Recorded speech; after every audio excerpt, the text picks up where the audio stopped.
Okay, welcome to the other side of normal.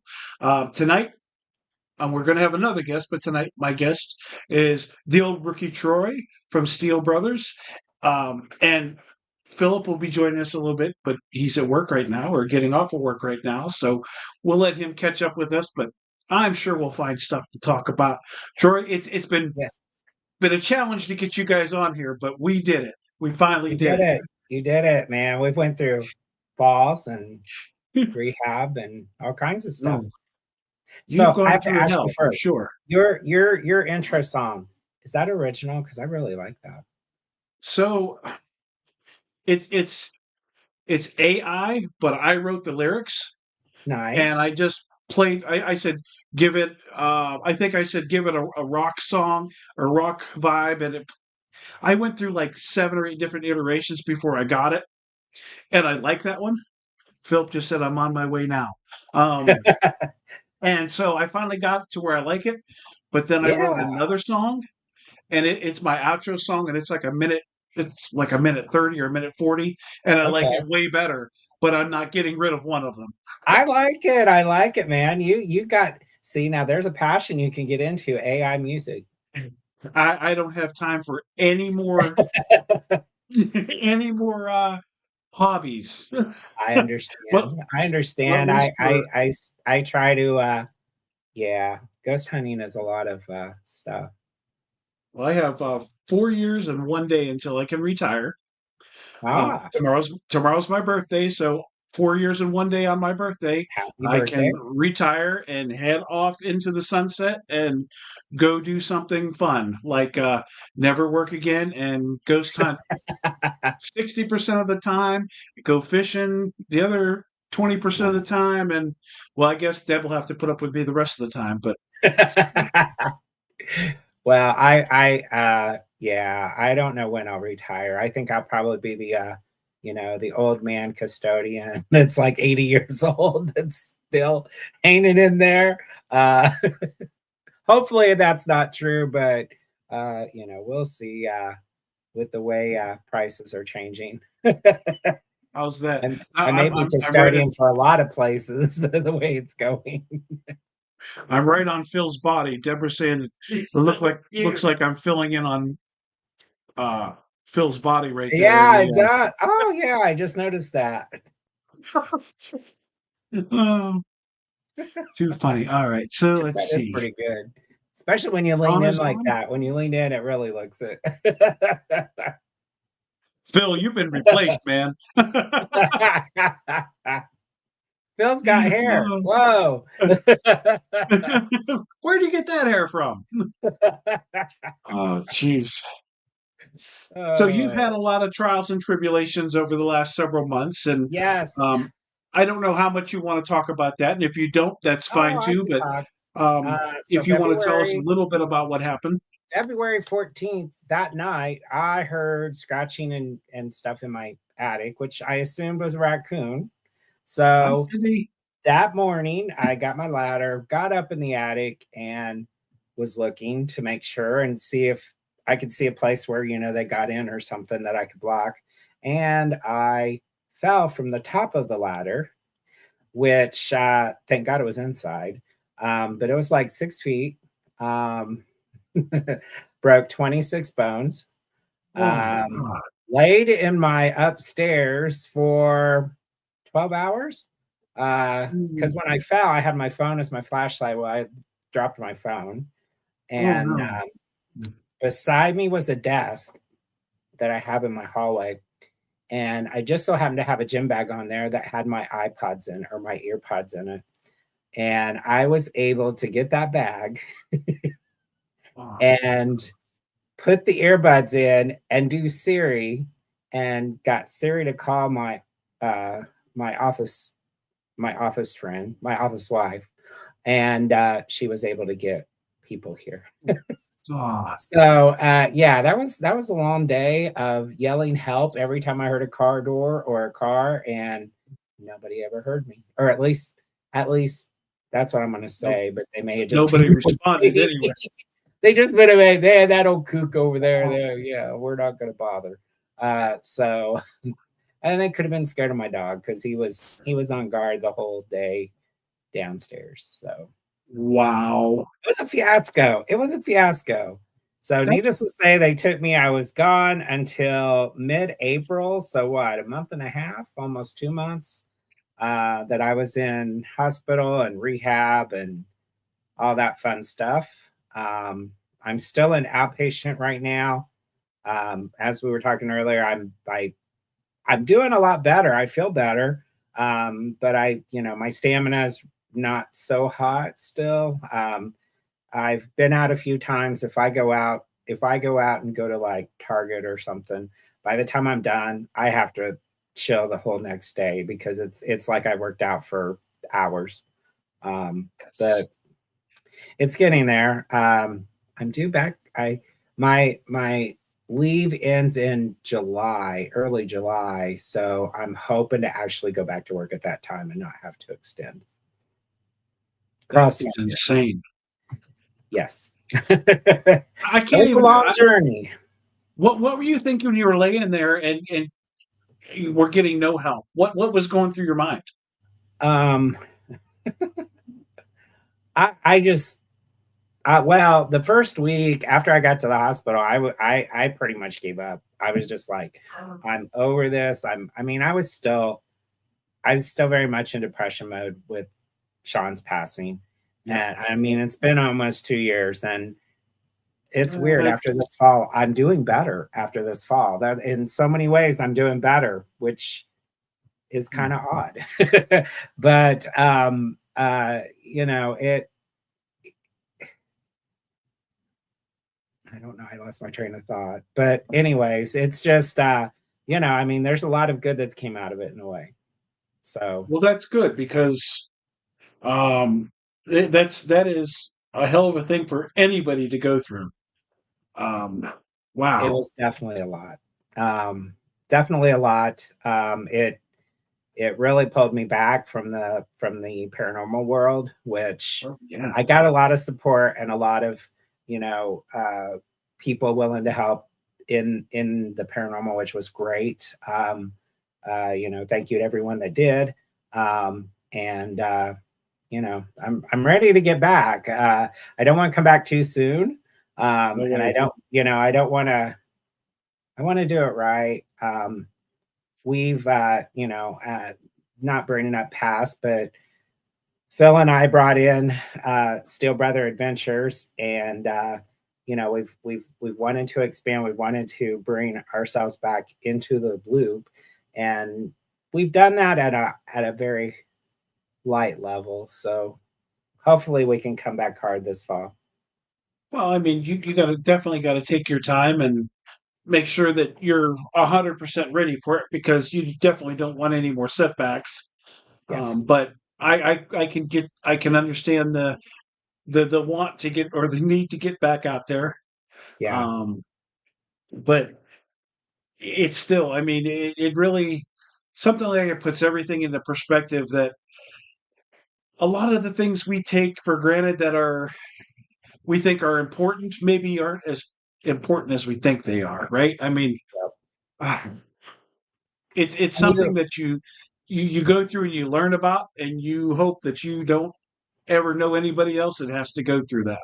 yeah, agreed. And it also puts into perspective of, those that, do reach out and those that do keep in touch. And, I've been sitting in a house for 2 months, and it's, I'll say I never watched it before, but I've watched the entire Game of Thrones, and I am almost done with House of Dragons. So, I mean, there's that. Yeah, get a little extra culture that you never got before. Exactly, exactly. Uh, yeah, it really it puts everything in perspective for you and makes you appreciate the little things in life. I mean, you're I mean, so I'm the type of person that so like I followed your journey and was watching what you're doing, and you post something, and I would hey, I'm thinking about you, but I'm the person that's like I don't want to reach out to them because what if they're resting and I wake them up, or what if they've got company and I am always like the worst because I never get to somebody that maybe needs a word of encouragement because I'm so worried about bothering them from doing, whatever they might be doing. Yeah. And I know that there's other people like me that have the right thoughts. And I know it's a problem of mine because I feel like I'm always intruding on somebody, you know. But as soon as you post something where I'm right there, I'm going to post on it. Hey, I hope you're doing good. I'm thinking about you. But I never follow through with sending a message or a phone call because I don't know what's going on, and I don't want to be the person that interrupts. Maybe you haven't talked to somebody in forever, and you're talking. This is what goes through my stupid head. But you know what? Just those Facebook posts and those replies, that means a lot. And that shows the care that people do have. Uh I mean, it's the encouragement. I've seen it with I there's some other people that had some issues, some health issues, kind of during the time when I was laid up. And same thing, they're getting all this support and they're posting their journey. And, it's really exciting to see them doing better and better. And they're relying, a lot of them rely on us as a paranormal community to help and encourage each other.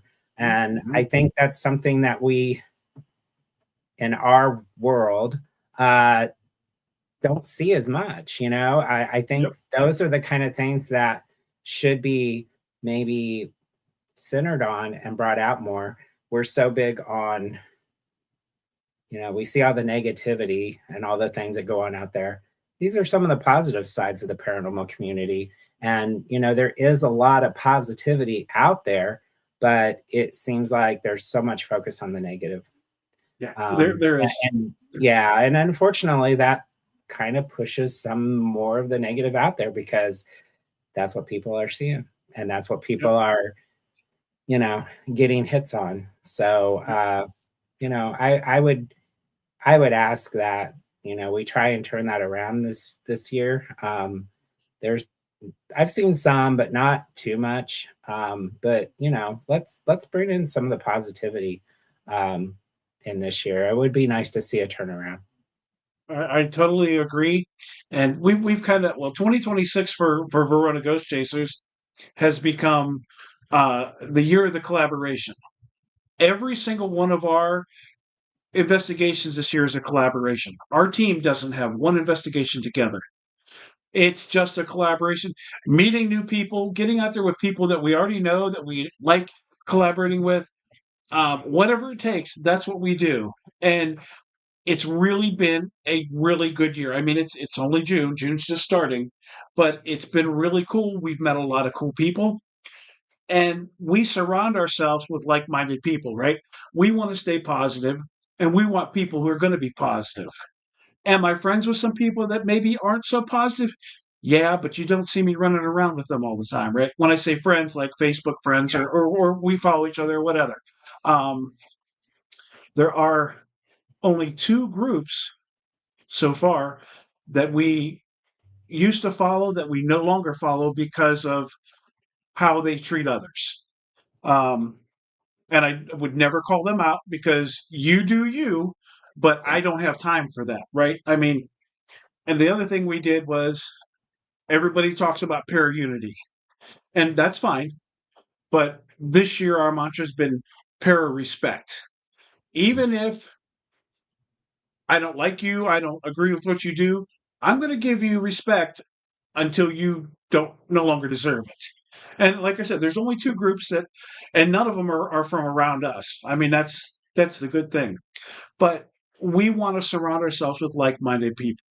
Matt Somerville, um, he says, "Hey, glad you're doing well, homie. That piano pimp status. Play us Michael Myers theme." and And Deborah said, I don't know how far you live, but I do nothing all day long and sit in the house. So maybe we can join up and go out to lunch or something or Sounds like shopping. a I'm always plan. up for shopping. Sounds like a plan. Antiquing. Wow. Yeah, bring me some more dolls. I need new dolls. I have a haunted doll I got at a convention. Actually, I kind of got it out from under Greg Nichols. It's a long story, but I still have the doll. But Greg wanted it too. I just I kind of snuck in and bought it before he came back. Uh, shh, don't tell. But I'm trying to find a gothic carriage for it Oh to put in yeah. the room. So yeah, so I have a mission. So Deborah, we can definitely work on that. See? She'll anywhere shopping. Yeah, she's retired now, so she needs something to do during the day. All right. Absolutely. So, yep, you get the itch to go. You let her know. All right. That sounds She'll good. definitely be one to be out and about. She'll wipe you out too. You'll be like, "Take me home. I'm done." We'll just get those we'll just get the carts and we'll just go, driving and we can do it that way. That way Yeah, we won't wear out. heck yeah. Right. She said she's gonna text you her number. All right. All That's right. cool. Sounds good. Uh, so obviously you're not going to be out investigating, but No. let's play the game of if you were going, what would Well, be your top three places to go right now if you were. potentially we have two that we've delayed that we were supposed to have. We are supposed to go to Hinsdale. Um, I have that delayed to November. So hopefully by then I can get around, which Hinsdale's not too bad. It's smaller. Yeah, I think I could do that one. Maybe not the tree, but we'll see how it goes. But I'm really excited to get back out there. I've only been there once. And I really like that location. yes. And that's one of the few places where I got a face. It's in the mirror. It's like Ooh, it's a face image. It's one of the few ones I've gotten on camera. So I was really excited about it. And John Griffin, uh, I met him several years ago, and he actually has a picture of a face that was in the room, not in the mirror, but it was just in the room. And our faces collab; they look exactly alike. So wow. it's really interesting. I mean, a lot of people were like, "Oh, that's just the mirror. That's just a reflection." But then when you have someone else that backs it up and has the same face, it That's makes it crazy. pretty more legit. The other place that we have still, Mm, and I really want to go is Monroe House. Monroe House, I've been to twice. Had some pretty good experiences there. But that's cool. I want to. My mom is interested in going to one, and my family's in Indiana, so I would like to take my mom and my daughter to that location. So That's pretty um, cool. yeah, so those are two that I really want to do. Now, where would be my top? You said top three. Yeah, top two or three, Aside from whatever. those, top three. Um, there's so many new places coming up. I every time I turn around, I see a new There are a lot location. of them. Um, I would like to go back to what's it called? We were supposed to go there in the spring. The one with the rides, the one that has the rides and you camp out. Shawnee. Shawnee, Lake, yes. I Lake really would Shawnee. like to go back to Lake Shawnee. I had such a huge experience, which I've talked about several times, but I would really like to go back and see if I could get that experience again. So that's definitely I want to go back. Um, I've I don't know. I've always wanted to go, and it's a little bit further away. And Phil, I know is on board with it, but I would like to go to Hell House. Um, Mm, I've never been there. It's a little bit further away, and I think that would be interesting to go to. A lot of history there too. And third one, oh geez,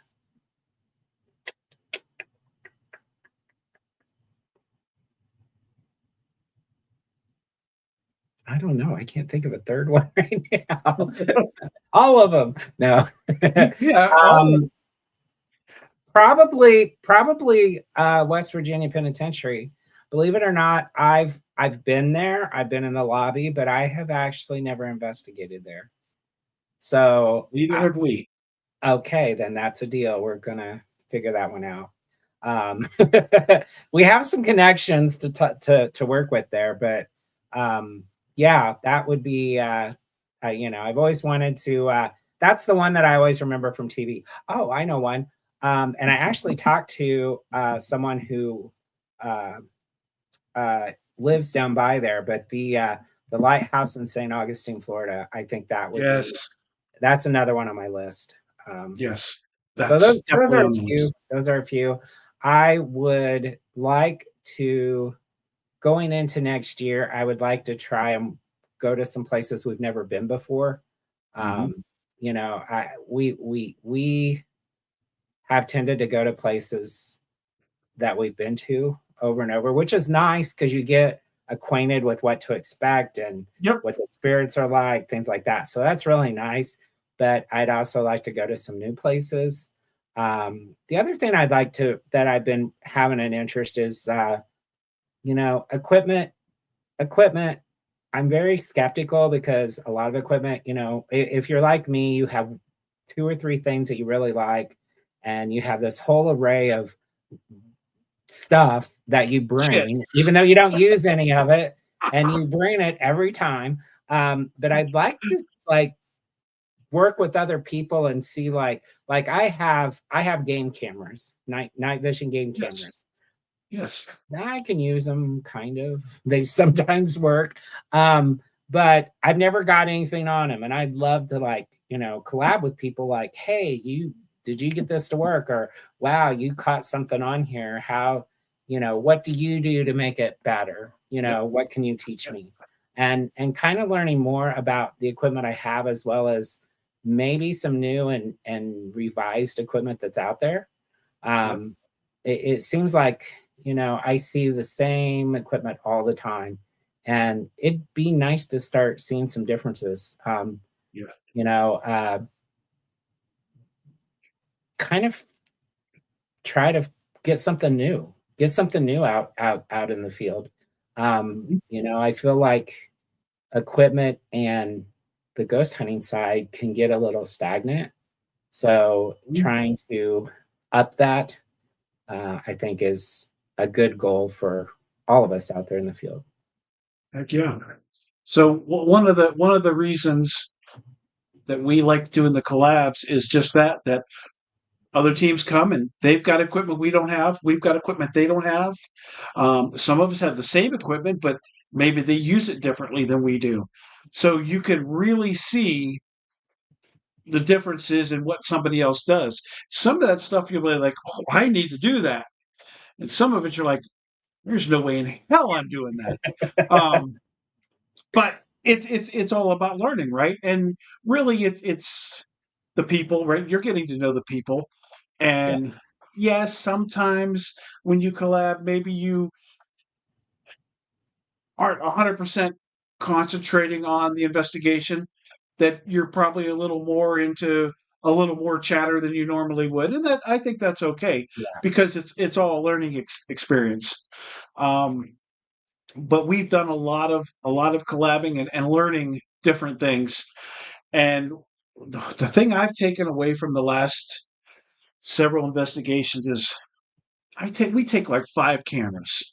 And I put cameras up everywhere and I carry a camera around with me and we're doing lives on our phones and this and that. And then I come home and I have got like 80 hours of yes, video to look through. yes, I'm never going to look through it. Not unless I know exactly something happened at this time on this camera, and then I'm going to go pull it. yeah, So the last couple, I stopped doing all that recording. And when I got home, I thought, Man, this is nice not to have to think about that. You have no idea what you might have missed. Yeah. But damn it, if you never go through it, because Yeah. I really I don't have time. I don't have time, Yeah. and I don't have the abilities to sit here and produce a television quality show for somebody to watch. So I can cut out a few things and make small snippets here and there and let people see what we found, and they can debate on if it's paranormal, if it's garbage or whatever. But that's about the extent of what I'm doing. But I found that the people that follow us really enjoy the lives. And a lot of those are people that either have never gone out do an investigation or Hmm. people that just kind of like, I like this, but I would never do it. And so it's still, we're teaching people what we're doing.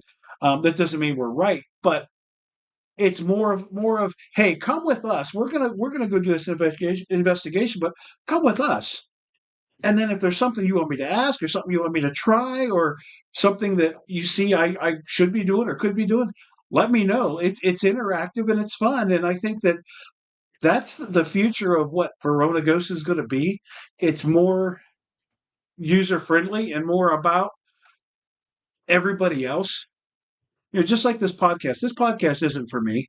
Well, it is because I get to talk to people that I don't normally get to talk to. I get to meet new people. I get to become closer with people that I know. But this is all about sharing the other people's side of it. And somebody's going to watch it and be like, "Oh, I don't follow them guys. Let me follow them." Yeah. And that's what.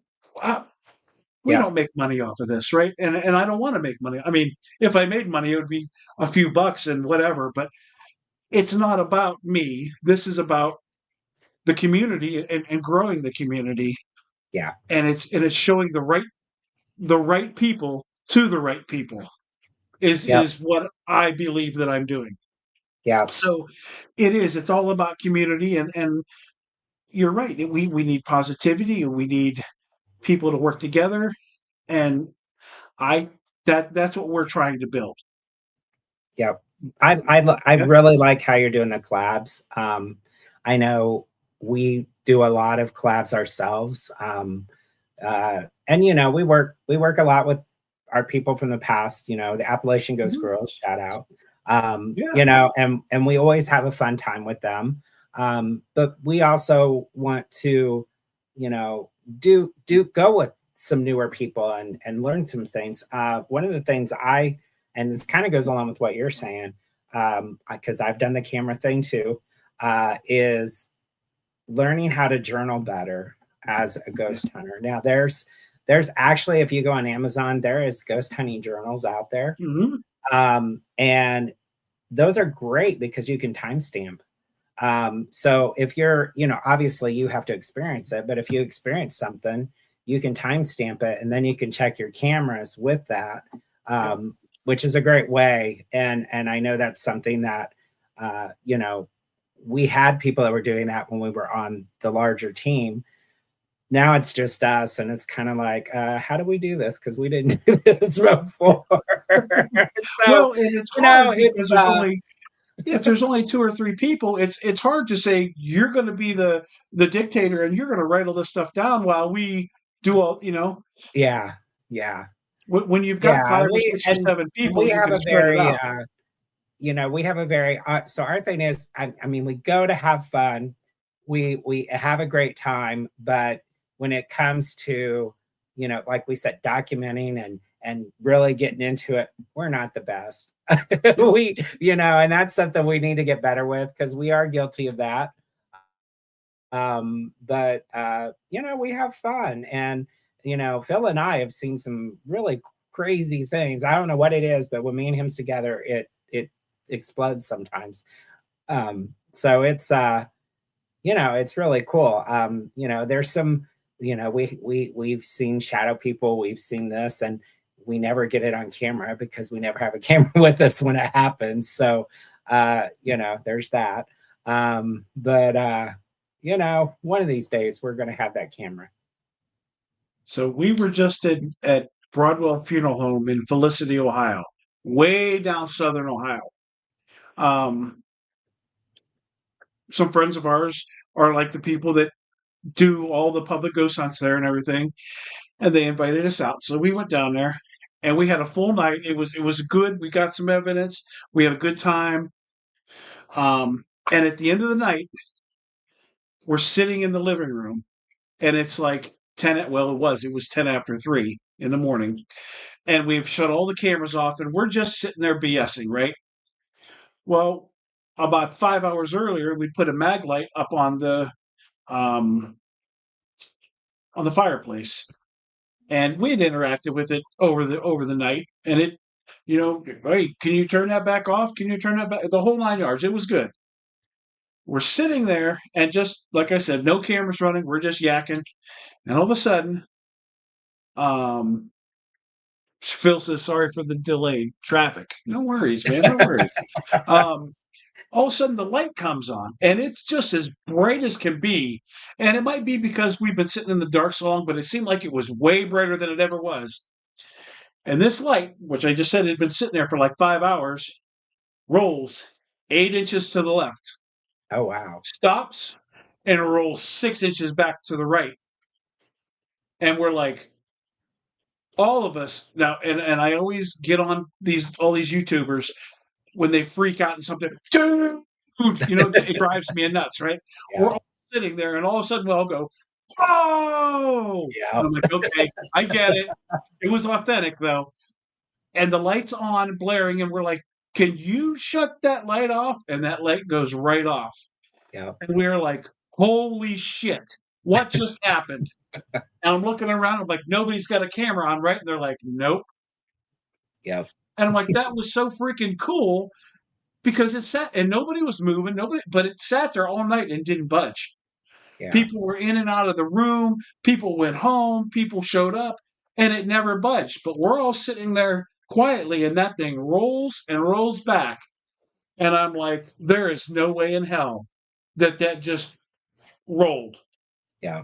But again, no cameras, but we all saw it, and that was just, for me, that's enough. We were blown away that night. Yeah, it's amazing the things that you do get. It really is. I've seen cat balls for a long time. I was kind of like, yeah. And this was at Monroe House. We had someone who would put like probably 4 or 5 of them on the floor and was like, okay, you can play with them. And and people were like saying there was a little boy around. All of a sudden these cat balls start moving around. And I mean, in a way that looked like somebody was playing with them, like a little kid was playing with them. And they would go from one, they'd stop and they'd roll back and they'd go back and forth. And we're all just sitting there like, oh my God. it was wild because it was very the way they changed directions and everything. So it wasn't like you couldn't say there was a dip or there was this because they were going in every direction. Mm-hmm. And it was pretty wild. I've seen some crazy ones. Yeah. So you guys were at balls, yes. All 3 of them have a cat ball, and Yeah. from time to time they will just go nuts. And the last 2 or 3, they've been silent. Like I double checked to make sure they were. I just turned them all on before I logged in, and so they're active. But sometimes they don't bother. And this is a brick wall that's actually underground, so there's nothing that's going to move that wall. I mean, Yeah. it's solid brick. But they do. They play with the cat balls. There are times that if I finish a podcast and I forget to turn them off, the next day I'm at work and Deb's texting me. She's like, "You forgot to turn the cat balls off," and she'll send me a video, and they're all flashing. And she's like, "I'm going upstairs until you come home to shut them off." Now wait, she wants to get more, right? From the antique store. Yes, she wants more dolls. I want. She's gonna be like, Troy, stop it. Like, Troy, any dolls you see, get them for me. Don't tell her that they're for me. Just get them. Oh gosh, that's good. You guys, I told Phil to take his time, and we're having fun without him. Yes. So you guys, now I may not have the right group, but weren't you guys at the Octagon House? We have been there 3 nights in the last month. Yes. Yes. Okay, it was you. I want to bring this up, but I didn't know. So, what did you think of Octagon? I really like that location. I love I've it. been there a couple times. The first time we were there, freaked the living hell out of us. So it is my favorite location, and we have investigated there, I want to say like 7 or 9 times over the last 4 years. Wow. Oh wow. Um, Okay. it is my must go to every year, and like I said, we've done 3 nights this year. And they're having an Octacon Yeah, I saw that. in July, and we're going for that as well. Nice. I love Tommy, Yep. and I love the house.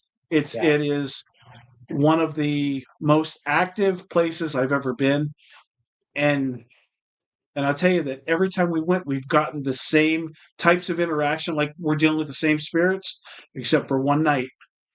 Um, it was totally off the wall. It was a spirit that I've never encountered there, and it was literally choking me, trying to choke me out. Oh wow. And I've got all that. I recorded all of that, but it seems to be taken care of, and things seem to be back to normal. Yeah. Because we were there another night after that, and there was no interactions Oh, with that thing. yeah. But it's such a good place. It Yeah. really they're getting a new roof very soon, but Nice. they've got to get rid of the raccoons. Yeah. Yeah. They've got Well, really bad one raccoon night problem. one night we were there, one of the raccoons freaked out behind the wall or something and was scratching up the wall and screamed. And that's what I that's what freaked us all out. Because we're just sitting there in the dark, all quiet, and all of a sudden it's like, "Rah!" And this thing goes running up. It was wild. But we've also had a moan there. We've had uh, a shadow looking over the banister upstairs Mhm. at us. We've had that quite a bit. We had lights. There was like flashing lights in the ceiling one time, and I mean like somebody's turning on a light. Like it was, yeah, it was.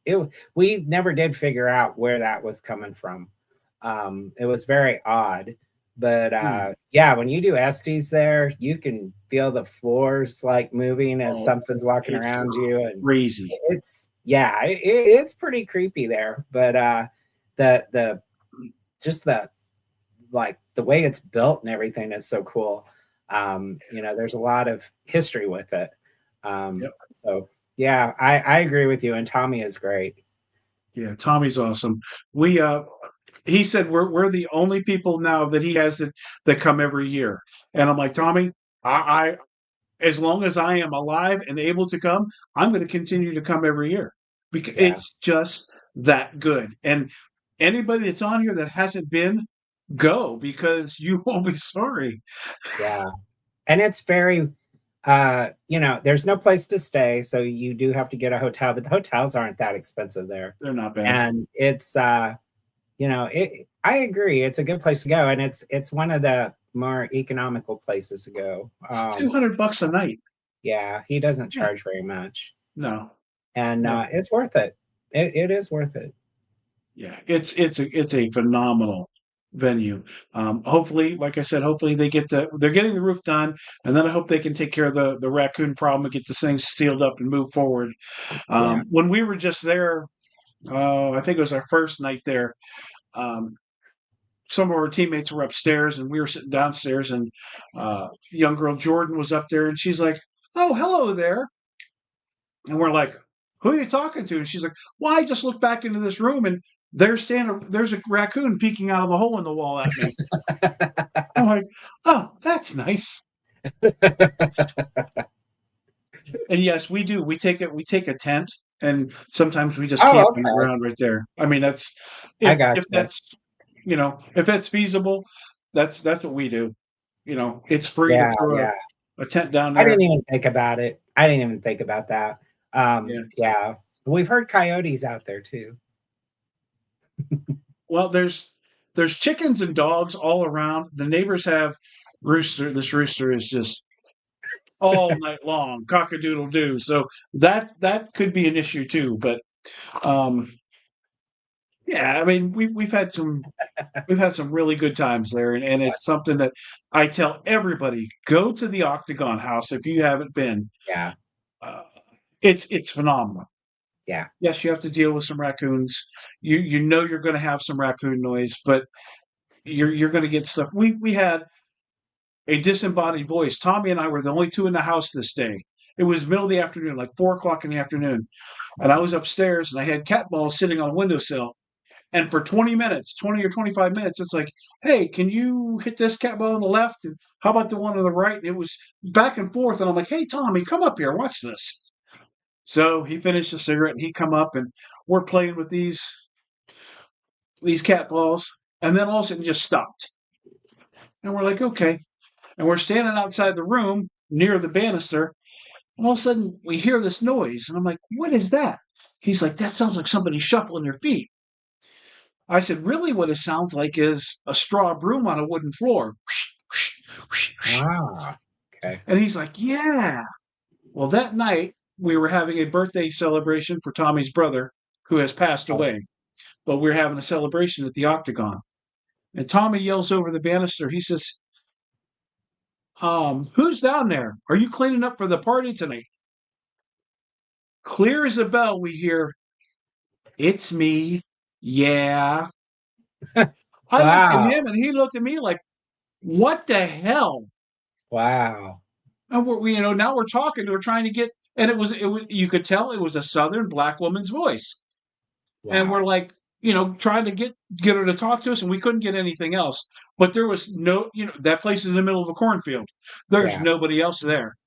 We Right. were just blown away. Of course, nothing on recording because we didn't have anything running. Yeah. But I mean, it was just crazy. We got a incredible shadow figure we caught on camera there, just out of this world. And then there's another video that he didn't make public, but he gave it to me and I shared it on one of my lives one night. At 5 o'clock in the morning, you hear all the alarms going off at the Octagon, and the motion camera pans to a wall, and you see somebody walking up the steps going to Oh, the wow. cupola. Okay, first of all, the front door is locked. You can't get in anywhere Yeah. else, so nobody's in the building. And then the door to the cupola is locked. How is somebody walking up those steps? And the shadow is crystal clear. Wow. And I'm like, that is the sheriff shows up a few minutes later, verifies that the place is locked up. Tommy shows up to let him in, and they go through the house. There's nobody there, but that place is just full of It shadow is. figures, disembodied voices. I mean, we heard whistling and Yeah. tapping and footsteps. You could feel the footsteps everywhere. Yeah. I'd Oh, like just what I really liked is the first time we went, we literally put chairs around the bottom of the spiral staircase, mhm. and we just sit there in chairs, and you can see all these different angles, and you don't even have to walk around. You can just sit there and you can just listen to everything going on, and it was pretty wild. But it's one of the few places where you don't really have to move a lot. You Um, don't. no, not at all. We did a 3-person Estes, right? Philip says, I just got home, so he'll be jumping on in a few. We When did he a comes on, 3-person we Estes. should be like, "Oh, we're just now getting done." Well, I'll be like, hey, Troy, thanks for joining me tonight. It's been great. So we did a 3-person Estes. I was downstairs. Another person was at the top of the staircase, and another person was in the doll room. And none of us know what's Philly cheese. Ooh, Hey, sorry Troy, that it's been I. great. Thanks for joining us tonight. Yes, we're getting ready Phil, to we're just go. about to wrap this up. I'm glad you could join us, but our time is up and we've got to go. Oh no. No, I'm kidding. I was like, tell him we're leaving as soon as he gets on. Oh man, it's crazy too because since I moved to Bellevue, my commute to and from work is a lot longer now. So Yes. yeah, Yes. Yeah, you're further from me. I know, right? It's crazy, but I like it so far. You know. So where Yeah, did you live before you moved to Bellevue? Yes, I lived in Glenshaw, and about 2 months plus ago, they sent out notices to all the tenants that if you aren't going to pay $11.69 a month by June 1st, you have to be out by May 31st, and that was $750 with which is what I was paying, and then it was like a $400 increase. I'm like, I got to get out of No, here. no way, no way. And what did you get for your $400? Nothing. Yeah, exactly. So I have a Oh, 500-foot studio, and it's awesome. The only downfall is I'm on the fourth floor, and I have to go up 5 flights of steps. So my body is hurting. oh, hell no, I won't be hell visiting no. anytime soon. Right, exactly. Yeah, poor Troy. He's been through a lot, so he'll have Oh, to just wait a little bit. yeah. You can You'll have carry to me do up. Right. you'll have to do the camera here. This is what it looks Yeah, like. yeah. Exactly. But no, it's it's what it is, and it's good for a change, and I like the area a lot too. Everybody that I've been like talking with said Uh-oh. Uh-oh. Uh-oh. Nice talking to you, Philly. Yeah, thanks for stopping. Literally. So he froze, but he's back. There he Oh, I goes. think I lost you. You're back. No, I he's can't hear anybody. Oh, no, you can't hear me. Uh-oh. What about now? Is that better? No? Can't hear us? I can't hear No. anyone. We He can can hear hear you. you.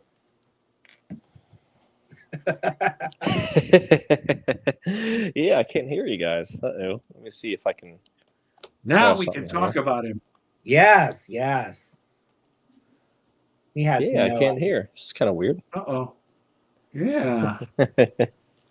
All right, I'll kick him out and have him come back in. He's kind of panicking, but not really. Here, I'll kick him out and see if he comes back in. All right. I think because when he got kicked out before, he didn't really get kicked out and he was still on the screen and he came back. Yeah, yeah. So like maybe his audio was still connected. Gotcha. He said, haha, let me try my laptop. See, I feel Don't better worry. because usually it's me that has all these technical issues. It And, happens. I'm glad it wasn't me this time. It happens. I So I'll try to get back was to on, that. yeah, there's one podcast I completely was not even on because I couldn't get it to work right. Jennifer said I look like I'm half cartoon. But what if I look like this, Jennifer? Now I look like I'm a whole cartoon, right? I fit right in. See, I'm Phil. I have to get closer, I guess, to fit my. That's a little bit better. So I tried to tell you about this Estes we did. We had a 3-person Estes, and so obviously when you're Estes, you don't know what's going on around you. And here he comes back. Sorry And about so that. there, can you hear us now? Oh yeah, I can hear you loud and clear. I'm on my Okay, laptop. cool. My iPhone was giving me this douchey issues. I don't know what the hell happened. We could hear you fine. You just couldn't hear us. Yep, couldn't hear shit. So they're like, yeah, couldn't hear shit. We're talking about Octagon House. Talk about the Octagon. So we were doing this. There's 27 spirits. Hey, you freaks! We're not freaks. You're a freak, Damien. I love it. No, that's funny. So we're doing a 3-person Estes, and obviously you don't know what's going on around you if you're under. And so when I finally came out of it, I came out of it because, first of all, it said my first name, and then it said my middle name. Okay, and most people don't even know my first name is Jim, right? Would you relax? It's a 3-person Estes. A 4th person joins later. Stop. So it says my first name and then my middle name. And I'm like, this is kind of weird. Well, then it says, something up. It says my sister's name, Donna. And I'm like, you know what? I'm done. And I ripped my headset off, and I'm like, you're getting too personal. I am done.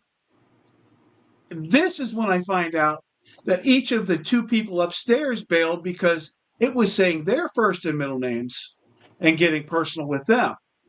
Wow. And I'm like, holy shit. Well, then when the first one bailed out, another person took their spot. And as she was sitting there, something was kicking her chair, like physically moving her chair.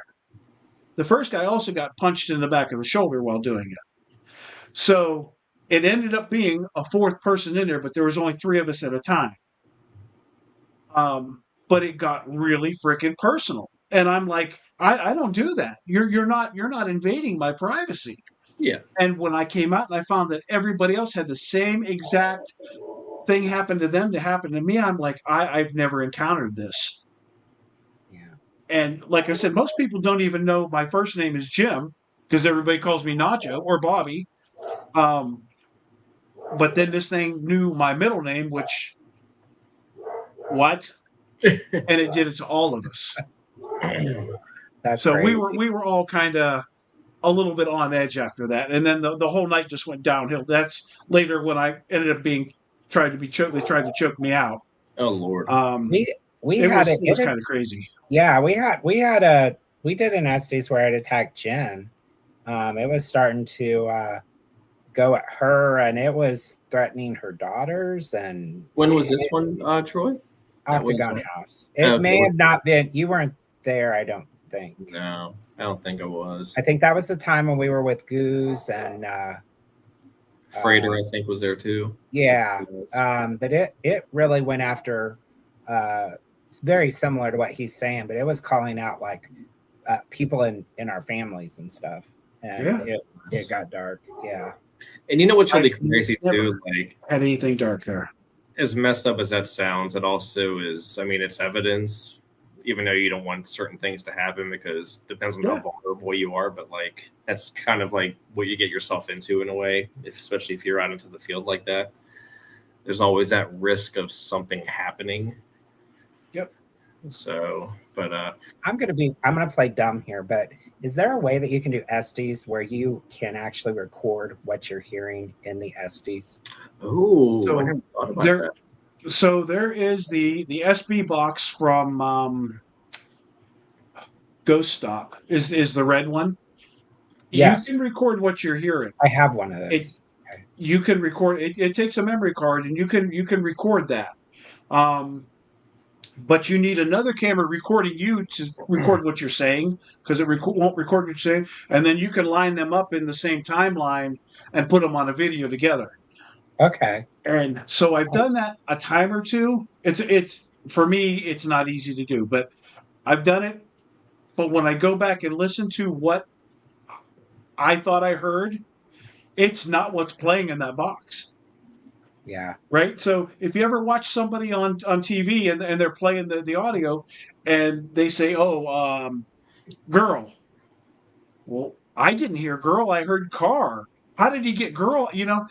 Yeah. And it just in real time, sometimes you hear maybe, I don't know, something else is influencing what you're hearing. Yeah. Something happened that night, something you've done, whatever. Or even when you're rewatching it, something else may have influenced you. But it's really interesting to record it and go back and see what you said. Yeah. And what you thought you heard versus what you're now hearing. Yeah. And sometimes it's the same thing, but many times it's not the same thing that you hear, and it's just kind of weird. Yeah, I think it'd be awesome, like you said, where it says your name, because I've had my name said with Estes before too, and that would just be so cool to capture that, you know. Yes, because that's kind of a confirmation of, you know, this isn't the radio, this is right. This, you know. And we've Phil and I, when we got that, so we. I can never remember the name of that hotel. Which one? The Blender Hassett Hotel? Yeah, that one. I love it there. I can't pronounce it. But anyways, it's a beautiful I knew exactly hotel. what you were talking about. But we got to investigate it, and we were down in the basement, and they were building a speakeasy there. It's probably open now. And so we sat down in that area, and we started playing like 20s music, like big band kind of stuff. And the speaker box just goes flappers. And we just so happened to have that on video. We did get that. We captured it. That's crazy. And that was, we were both like, are you serious? Because, Uh-huh. you know, I mean, that, you know, it was perfect. It timed it. You know, there was no way around that. That was something.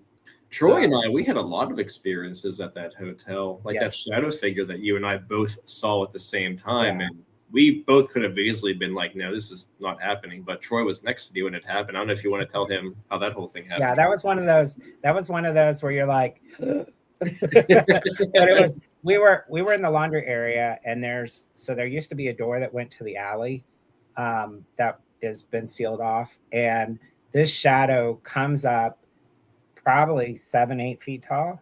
Mm-hmm. It just comes up out of the floor and just like grows, and then just goes out the wall, like it was going Holy out the shit. door. And we just kind of looked at each other like, did you see that? Yeah. Did you see that? Holy shit.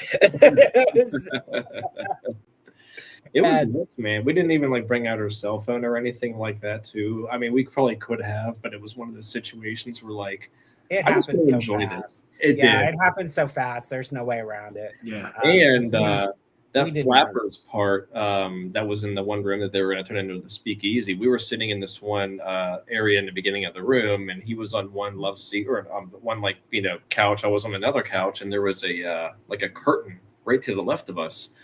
Our one friend, Patience, she walked around the corner of the opposite end of the room and was like, "Is anybody there?" And me and Troy were like, "Oh yeah, we're just here hanging out." And she was like, "Are you like sitting right there?" And we're like, "Oh, we're on the opposite end of the actual curtain." And apparently she saw a figure that was on the other end and she thought it was us. Wow. Yeah. So she was like, "I gotta go." Yeah. It was definitely, and I mean, the hotel itself is beautiful. Gorgeous. It's definitely, I think that's a place I'd like to go back to. Oh yeah. We should do that, Troy, whenever you're it was the Appalachian Con. Yes. That's when we Oh. were there. Amazing. that's pretty cool. It's in Marietta, Ohio. Oh, nice. Yeah, and then there's another place that's right there too, across the river. I can't think of the name of it. Oh, Anchorage. Anchorage. Yeah, Anchorage House is right there too. That place is okay. awesome. Which is we didn't get a lot of activity when we were there, but I think it would be there's some good stories, and I'd like to go there again. It's a huge place, but it's really interesting because there's like the slaves quarters and the regular house, and it's just very interesting setup, and the people that are there whenever you do. They usually stay there downstairs, and they were fun too. Yeah. Nice. I wrote that down. I keep a list running of every podcast I do. Somebody mentions this place, and I start writing them down. Yep. So Yeah, I'm expanding our library. I've got a notes on my phone. I've got I'll be on Facebook, and I'll be saving certain locations. Every time I see something, because like I told you, there's a lot of new ones I've seen popping up, and then there's there's a lot of them you hear, like Anchorage. Anchorage was kind of out there for a while, and then you don't hear much about it anymore. Yep. Exactly. So it's always interesting to keep up on those because they come and go, and it's just interesting how some hit the spotlight, and that's like all you hear about, and then all of a sudden you don't hear nothing anymore. Right. And I think the last investigation that we did was in the Ohio State Reformatory, I think, and it was really, really cool. Like it was to the point where, I was already like wussing out after the tour. I'm like, I'm done. I mean, I tried to toughen out, and Troy was actually a lot more enthusiastic than I was because I was so focused on. To an extent. Well, we had like heated coats, heated pants. It was really cold. Yeah. I was just excited because that was the first time of it that I got to go there and Oh, the or place not is go beautiful. there, but investigate. Oh, the place is gorgeous. It really is. Yeah. Oh, it is amazing.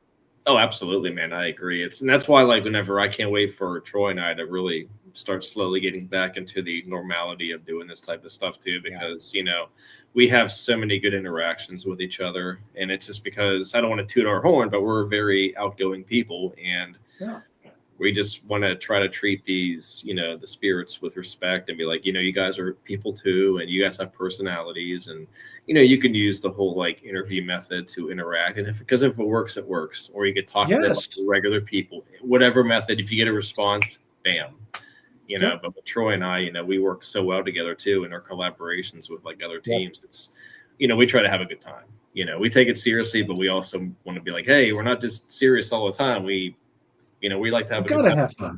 We do, yeah. Well, Bobby's. I don't know if you were with us, Phil, when Bobby investigated with us. I don't think I was. At the Masonic Temple. Yeah, Phil was there. Johnstown. Was I? Oh, I was there. Yeah. Yeah, that's the night. Was that? I met you guys. Yeah, was that the night, Bobby, that we did the Ouija board there? I've never done a Ouija board. You guys manned up with us. Yeah, so here's what happened. I was kind of a dick that night. Wow. I forget the guy's name that I was talking to. Real nice guy. He was one of the leads for Bump. And I can't remember his name. But he come over to me and I'm like, dude, you can't just send us off with these regular people. I mean, either let us go on our own or give us some other investigators to go with, because I'm not gonna. I'm going to go home if we got to just hang with the group of everybody. Right. I understand it's a public, but do us a solid. And he's like, oh no, I'll take care of you. And he did. He hooked us up with Ken and Sue. So we kind of went off on our own. But that's where I met you guys at for the first time. Yeah. We were coming down the steps. Yep. But we enjoyed that. That building was cool. We've been there a couple of times. And we did the one thing that we got there was we did the Ouija, which we are fans of the Ouija board. We are. We do. And it's funny because we never thought of it, and somebody kind of used it at Monroe House, and we leaned into it, and it's just it works for us. Mm-hmm. But we were in the kitchen where somebody had passed, and we were doing the Ouija board in the kitchen, and they were doing the spirit box in that big, huge, like conference ballroom that's adjacent to it. And what was interesting is all the things that we were getting on the Ouija board were also coming through on the spirit box, and we were getting same answers, it was, we were confirming things with the spirit box and the Ouija board. So that was kind of a pretty cool moment. I think that's probably the last thing we really had happen that's been. Yeah, it's because we've been through a dry spell. We have, and and life gets in the way. It's absolutely. I don't want to say like your enthusiasm gets pushed aside, but Troy can agree with this. We love doing all sorts of stuff. I mean, I love the paranormal a lot, and there's some days where I'm like, hate to be that guy, but I'd rather go to a concert or something. It's good to kind of, let it breathe a little bit, so the excitement can kind of rejuvenate itself. Because if you're doing the same thing constantly, after a while, this shock becomes kind of stale. If that makes any sense, I haven't had that happen yet. That's awesome. I mean, we did 44 investigations last year. Wow. And by the end of this year, we'll do 33 this year, but we're also doing more paracons and stuff. So we're still going to be out the same amount of weekends, but I love that. Even sitting here, no investigation for the next 3 weeks, right? At least. Yeah. But we have 2 paracons in there, so that's just as good. I love that. I want to go. And Deb just said, I agree, Phil. There are some days I just want nothing more than kick back and have a cocktail and listen to some good tunes. Right? Exactly. And you know what, though, too? I admire people who literally can keep on going. That is freaking awesome. Go for it. Like I love that. I wish I had that energy, and I think as I probably do have ADHD. I don't know, but if you're able to do it, freaking do it, man. Just do it because it is fun. Once you get into it, it's a really, really good time. It really is. Veronica, I agree with that. We try. I'm going to be honest. I don't think Phil and I have done 44 investigations at all. And we've been doing that. Well, you've been doing it longer than me, but like 3 years, 4 years. Yeah. And you know what though, too, man? It's not the number; it's the quality. That's how I view it. It's the quality. Yes. And there are some that are way better than others. Mm-hmm. But you know what? I cannot say that I've had an investigation that was just a waste of my time. Right. No. So last summer we had a week that was really it was a very hard week. Yeah. Our friend Brian Cash passed away. Oh, my goodness. And he was our teammate, and he was on also on Halaview's team. So we kind of shared him and Megan. And when he passed away, Matt's like, dude, let's raise some money for his family. And I'm like, okay, let's. How can we do this? Matt approached Adam Kimmel and said, I want to do a fundraiser for our deceased friend for his family, and we want to do it at Madison Seminary. Adam Kimmel gave us Madison Seminary for free and said, use it to raise money for this family. Okay. Who does that? Yeah. There's not many owners of haunted locations that would do that. And I wouldn't expect him to, but I'm saying that Adam is a cut above. Okay. The guy is all class. He's amazing. So we had this investigation on a Thursday night. We asked for a $25 donation to come in and investigate with us. And Deborah took people all around that. Everybody took people around, but Deborah probably made 30 trips around Madison Seminary, taking people around. And we raised like $1,200 that night, which was really cool. That's awesome. Brian's mom and dad was there, and it was cool. So we did that on a Thursday night. My mom lives like an hour from there, so we crashed at my mom's house Thursday night or Thursday morning, Friday morning, whatever. Then we drove down to the Ross house, which was another 3 hours, and we did investigation at the Ross house that night. Yeah. We wrapped that up. We drove to Poatstown Elementary, which was another 4.5 hours for Saturday night. Oh, no. And then we drove home Sunday, which was almost an 8-hour drive home. Okay, so we logged like 1,200 miles, and that was a rough weekend. I mean, like the paranormal hangover was real, mm-hmm. and I think we went out the next weekend again for another one. But I do not recommend doing 1,200 miles and 3 investigations in 3 days. It was a blast. I loved every second of it, but man, was I glad it was over. And I tell you That's what, a lot. man. That's a lot. I'm wiped out after 1. I don't think I can do 3. And Poatstown was wild, so I mean, it was even a little bit more nerve-wracking after that. That's nuts, man. Because that's the thing too. Like, there's a lot of driving. If you want to go someplace across how many states, it's going to wear you out. It really is. And you're going to be sleep deprived. And then you get there, your energy is going to kick in. You're going to get how many wins. And then after that, your body is like, no. Yeah. Yep. And those locations you mentioned, I mean, none of those are small. I mean, Madison is poor Deborah, those stairs. I bet she had her workout that night. I think the first time she went up to the 3rd floor, she's like, y'all go ahead and go in. Let me catch my breath for a couple minutes. I'll catch up. And then Ross House, you got the store and the house, which that place just doubles up. They're huge. And then I haven't been to the elementary, but I'm sure. I mean, it's a school, so it's another one. I highly recommend it. Actually, we're going back. We're doing a double again this year. Do you guys know Steel City Paranormal? Oh yeah. Yes. Jim and Danny. We've really become good friends with them this summer. We've been out 3 or 4 times, and we've got 3 or 4 more with them to go. But we're going to Moundsville one night, and then the very next night we're going back to Poatstown. Gotcha. So not 3, but Nice. 2, and they're 2 big ones. So Nice.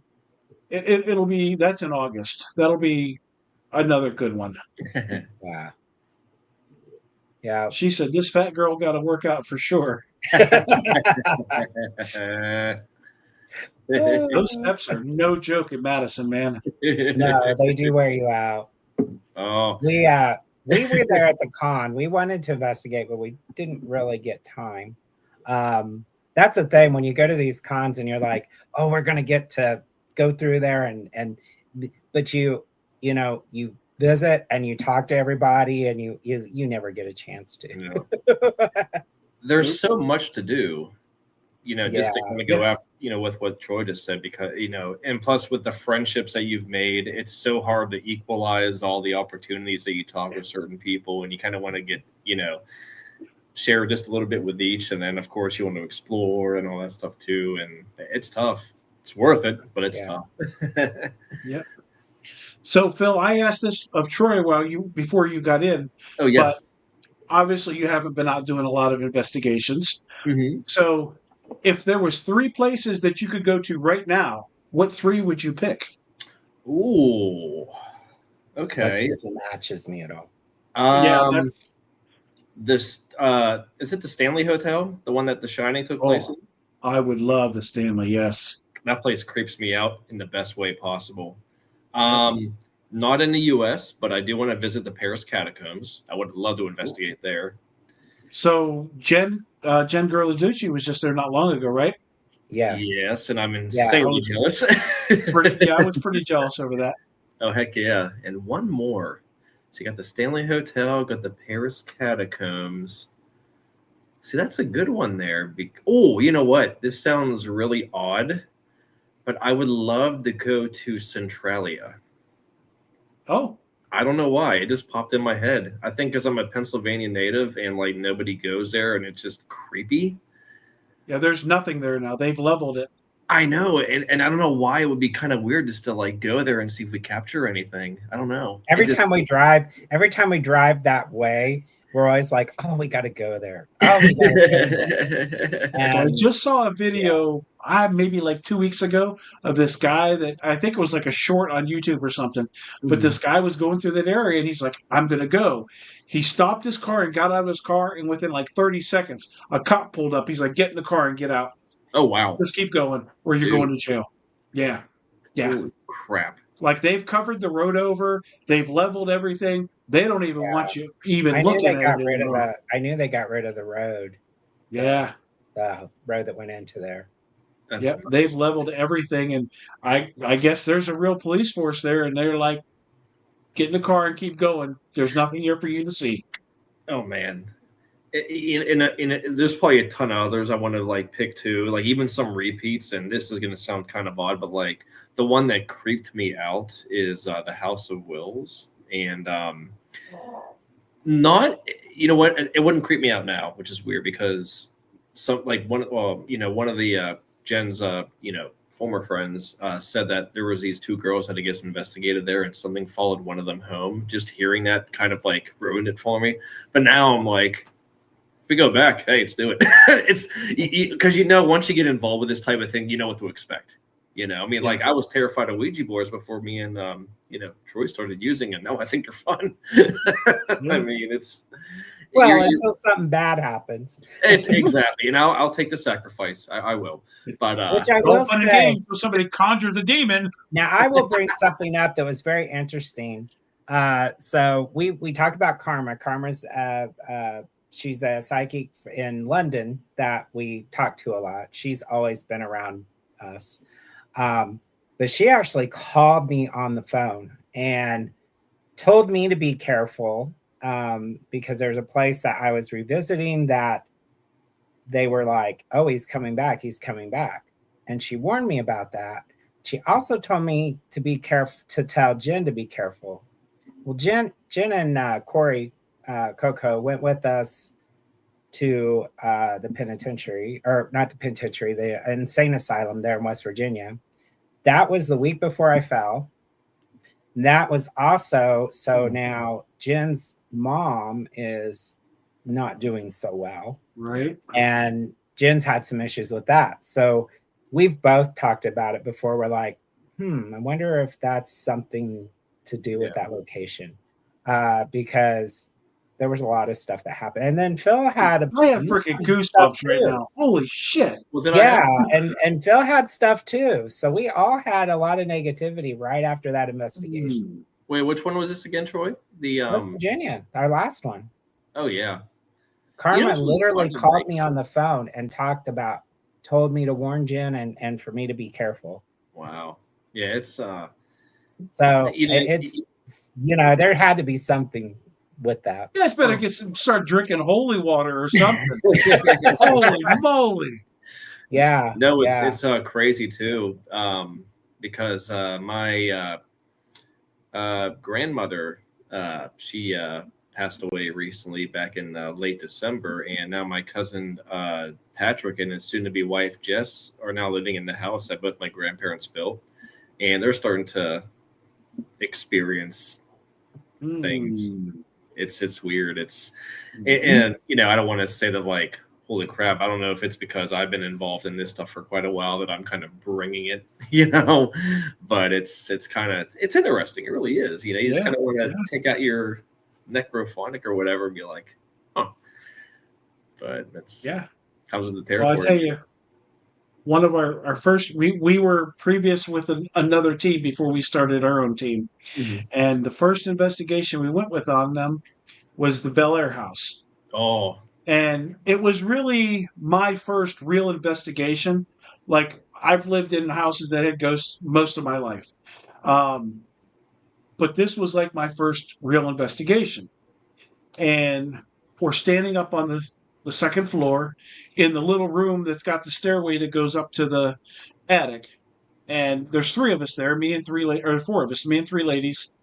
And I heard a sound in the hallway, and I step out in the hallway. I'm like, hey, can you do that again? I've got my back to the steps, right? And I'm looking down the hallway. I'm like, hey, can you do that again? And I've got my camera in my hand. And all of a sudden, something really cold touches me like on the back of my neck. And then it just kind of like pulls through my body. And it takes my breath away. And as I'm gasping for air, I go, and I kind of turned, which almost made me go down the steps, but I kind of turned with the camera, and one of the ladies was in the room, was the psychic, and she's like, what's wrong? And I'm like, you the freaking psychic? Tell me what's wrong. I don't really know what just happened. And so I'm ready to freak out, but I'm like, I've got three women with me. You better just keep it calm. So we stood there for a few minutes, and I'm like, I need a break. Can we take a break? Yeah. So I go outside, and I'm ready to lose my mind because I don't know what happened. But as I went into that room, Deborah kind of grabbed me by each of my arms, and she's like, are you okay? Well, my left arm was ice cold. It was like 40 degrees. My right arm was dripping sweat. I had two different temperatures on each side of my body. So something went through me. After that, I just had all these weird things happen. And it happened for, I don't know, a couple months. Well, then we was another investigation, and this lady's got a pendulum, and she's asking all these questions. And she looks up at me, and she's like, who's that? I'm like, who's what? She's like, behind you. Ain't nobody behind me. She's like, yeah, there's somebody behind you. There's somebody behind me. She's like, yes, there is. I can see him. So she starts communicating with him, and I picked up a follower. And he says he knew me from another life. I don't know if I had another life. I don't know that. And that we were friends, and that he could hurt me if he wanted to, but he chooses not to. And I'm to take him somewhere. And I'm like, okay, cool. Where do you want me to take you? No, that's not how this works. I have to figure out where he wants to go.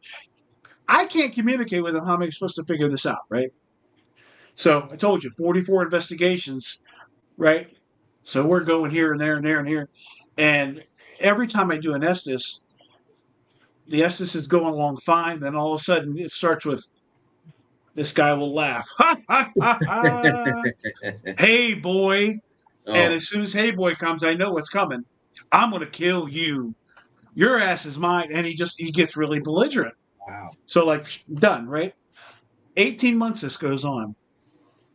And we go to the Ohio State Reformatory, and we're walking around all night. And Deb had one of the craziest things ever happen to her.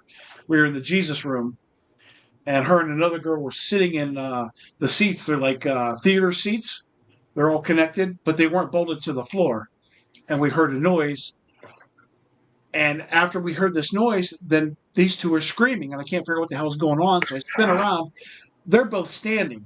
Whatever this was came up, running up behind the seats, hit the back of the seats, and pushed them both to a standing position. Oh, wow. So, I mean, that was crazy. So the night goes on, and we're leaving, and we're headed to the car. And we're walking along, and I'm like, I looked at Deb, I'm like, it's gone. And of course, she went to, what's gone? The car's gone? Somebody stole the car? Oh my God, where's the car? What do you mean it's gone? Where'd the car go? And I'm like, no. The car's there. The car's fine. The follower is gone. She's like, what do you mean? I'm like, the weight of the world just lifted off my shoulders. I never really felt it, right? Or knew that I felt it. But the minute that it left, I felt like a different person. And I'm like, oh, it stayed there. That's pretty cool. And so, knock on wood, no issues since, right? This year, where did we go? I went to the Bel Air house twice, and we went to OSR. And of course, in the back of my mind is, am I going to go to the Bel Air house and find this guy again because he's made his way back? Or am I going to go to OSR and pick him up because he wants to go somewhere else? So that was in the back of my mind the entire time, but nothing happened. And I'm like, wow, that's cool. But it was not fun having this thing chase me around and follow me around for 18 months. crazy. I don't wish it on anybody. And it wasn't really ever harmful, but could have been, he said.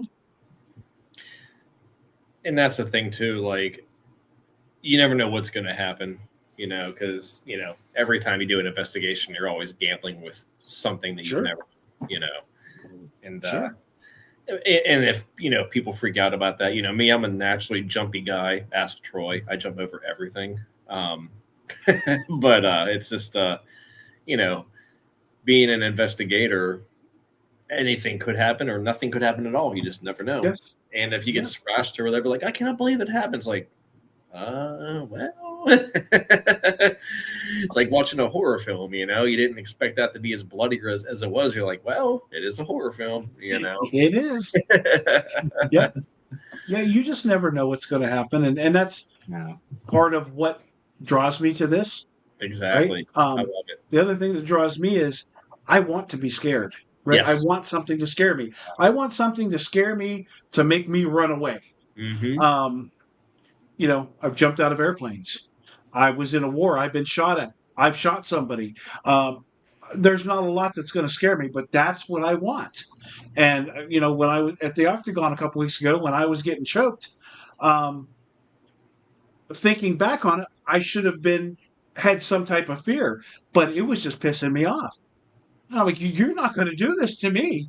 You're messing with the wrong guy. Mm-hmm. And I dare you to keep going because I'm going to fight you back. And, that was my mentality in that. And I probably should have been scared. But that's what I want. I want to be scared.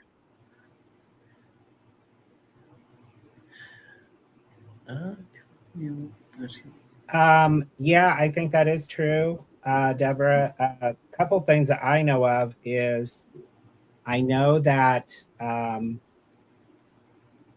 Wildwood has some things that used to be at Hinsdale, and I know that they've had some experiences that connects Hinsdale and Wildwood together.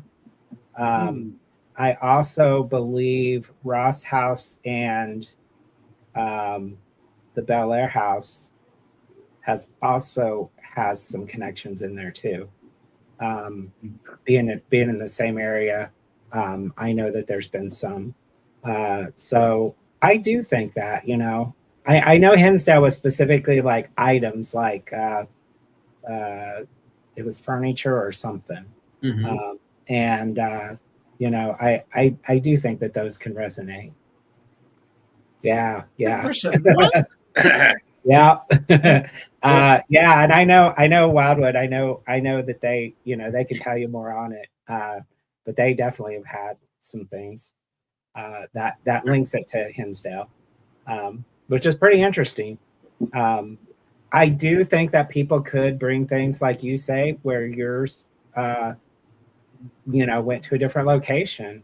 Does that mean that, you know, Bel Air is known to be a darker, more evil presence? Does that mean that it's spreading? Does that mean it's moving, you know, in different locations? Interesting thought, you know. And I want to change my. Sorry, I want to change my my third choice of places to investigate, only because we were actually kind of there years ago, but we didn't go inside. It was in Wilder, Kentucky. It was Bobby Mackey's, and I heard that place was dark. I would like to, yeah. It's no longer. Well, you know, they ripped it down. They did. Yeah. They ripped it down. It's gone. They're rebuilding. They're rebuilding. They're rebuilding there, and they have saved the well. Yeah, they've saved the well. Like, the well is going to be marked out, but I don't know. They ripped it down, and they're going to rebuild. Matter of fact, Carlo, you know Carlo that owns Bill Manor. Him and Robert Selby bought some of the stuff from Bobby Mackey's. They bought the bathtub and the chair and the shower curtain and the mirror, and I mean, they bought some really cool stuff. All of Carl's stuff they bought, and so now they just opening up a lodge down there, and they're putting all this stuff in there in that new lodge. See, that would be interesting to test that theory that I was just talking about. You know, will that Mackey energy come to that lodge? Hey. So that stuff was in Bill Manor when we were there, and I actually sat in Carl's chair. I was in the basement by myself. I did a solo down there. I sat in Carl's chair, and I only had a couple little things happen when I was down there, and I didn't really feel any energy, but that doesn't mean squat, because somebody else may sit there and get a whole bunch. Right. But I was like, it's here, and I've got to go sit in Carl's chair and see if I can talk to him. Yep. So that's really cool that they got that stuff. Yeah. I can't wait for them to get this new place open and check it out, because I'm gonna just sit my ass right down in Carl's bathtub. Oh man. Yeah. See, just talking about this all is getting me more excited just to go out and do more stuff, you know?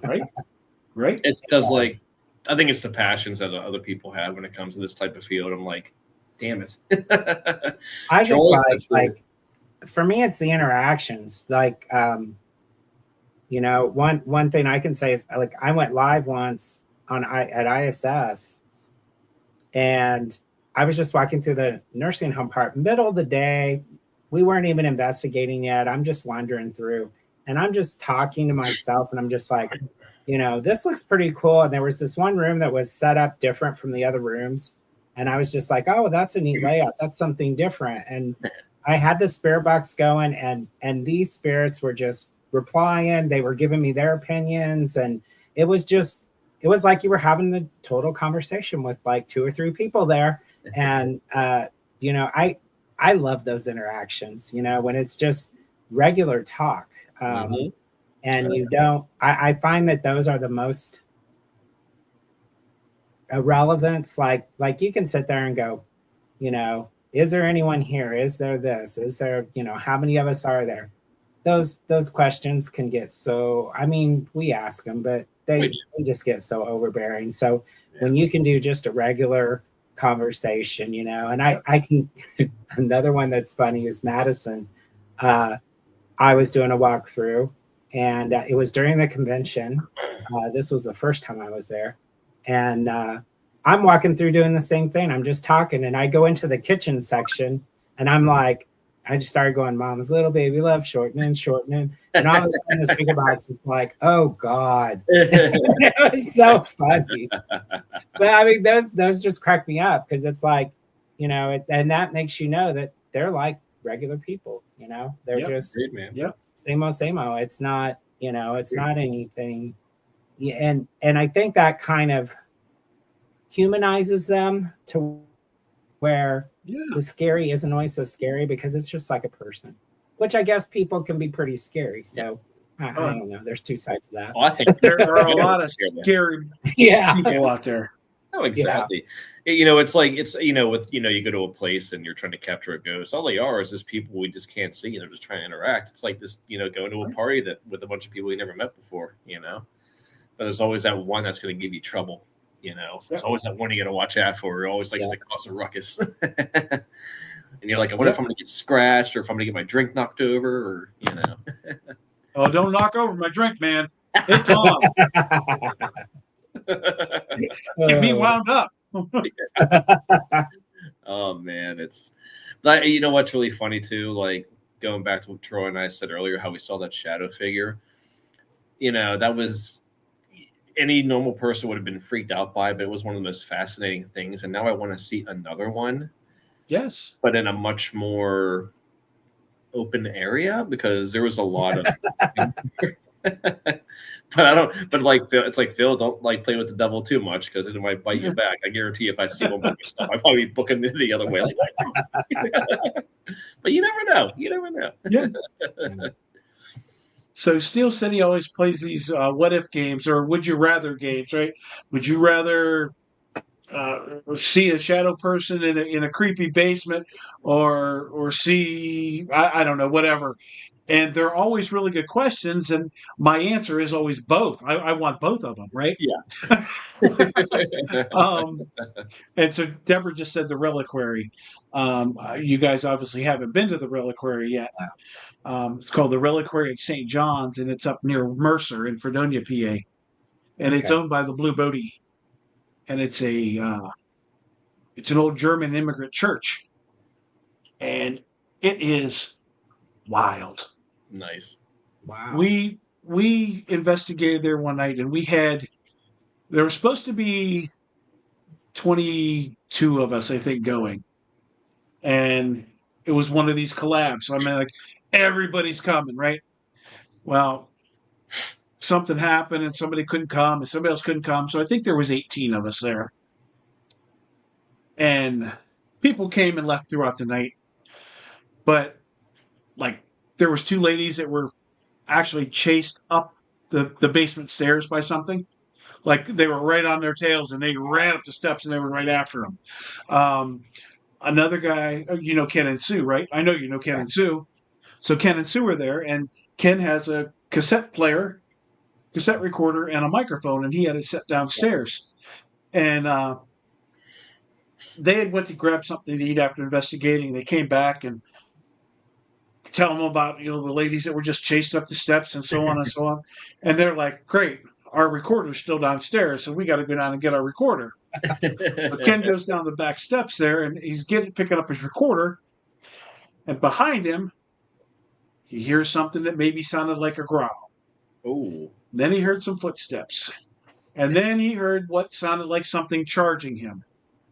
And Ken said he spun around and says, and now you guys know Ken, he doesn't really swear a whole lot. Yeah.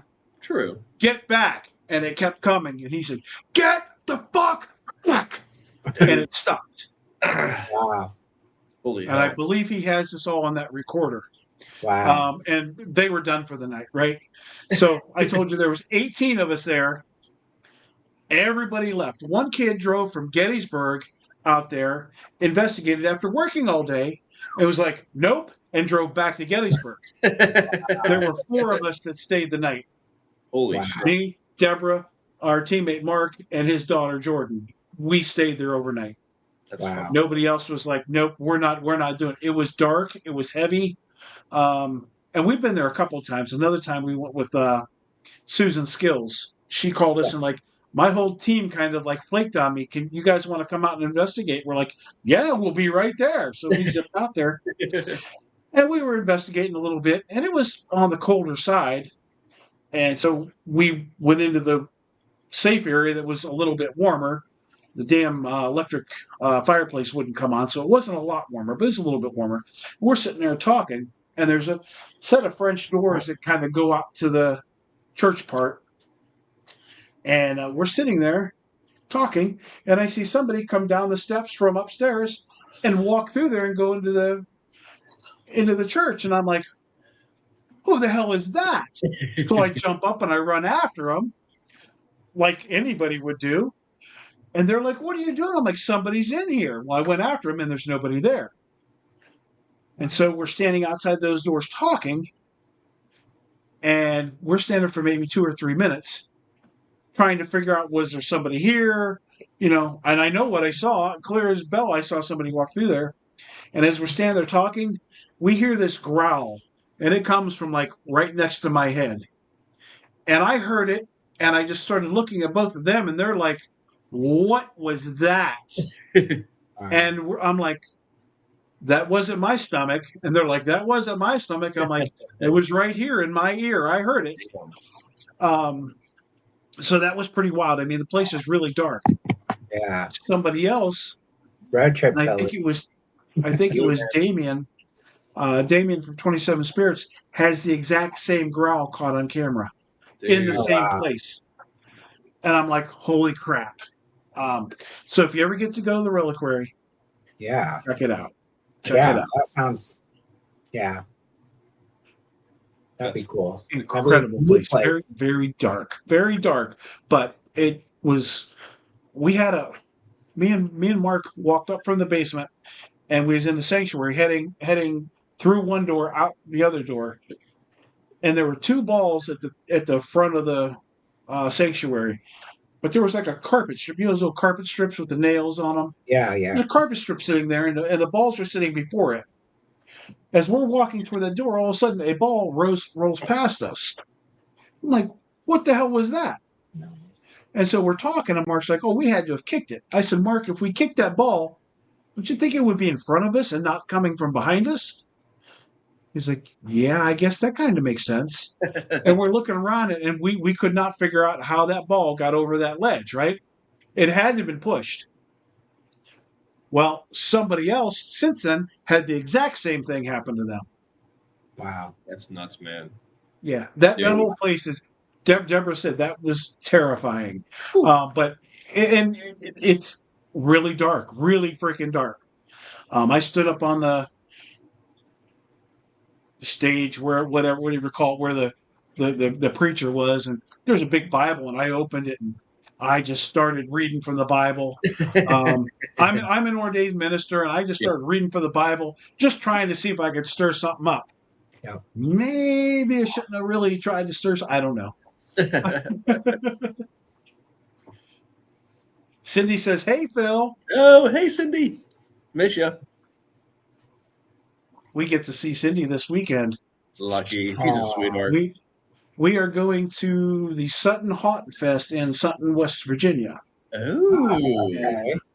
Cindy is a vendor there. We're going to vend. They actually emailed us and said, hey, this is a long shot, but would you guys come to our Haunt Fest? We want you guys to do a meet and greet with people. And I'm like, Nice. You want us to?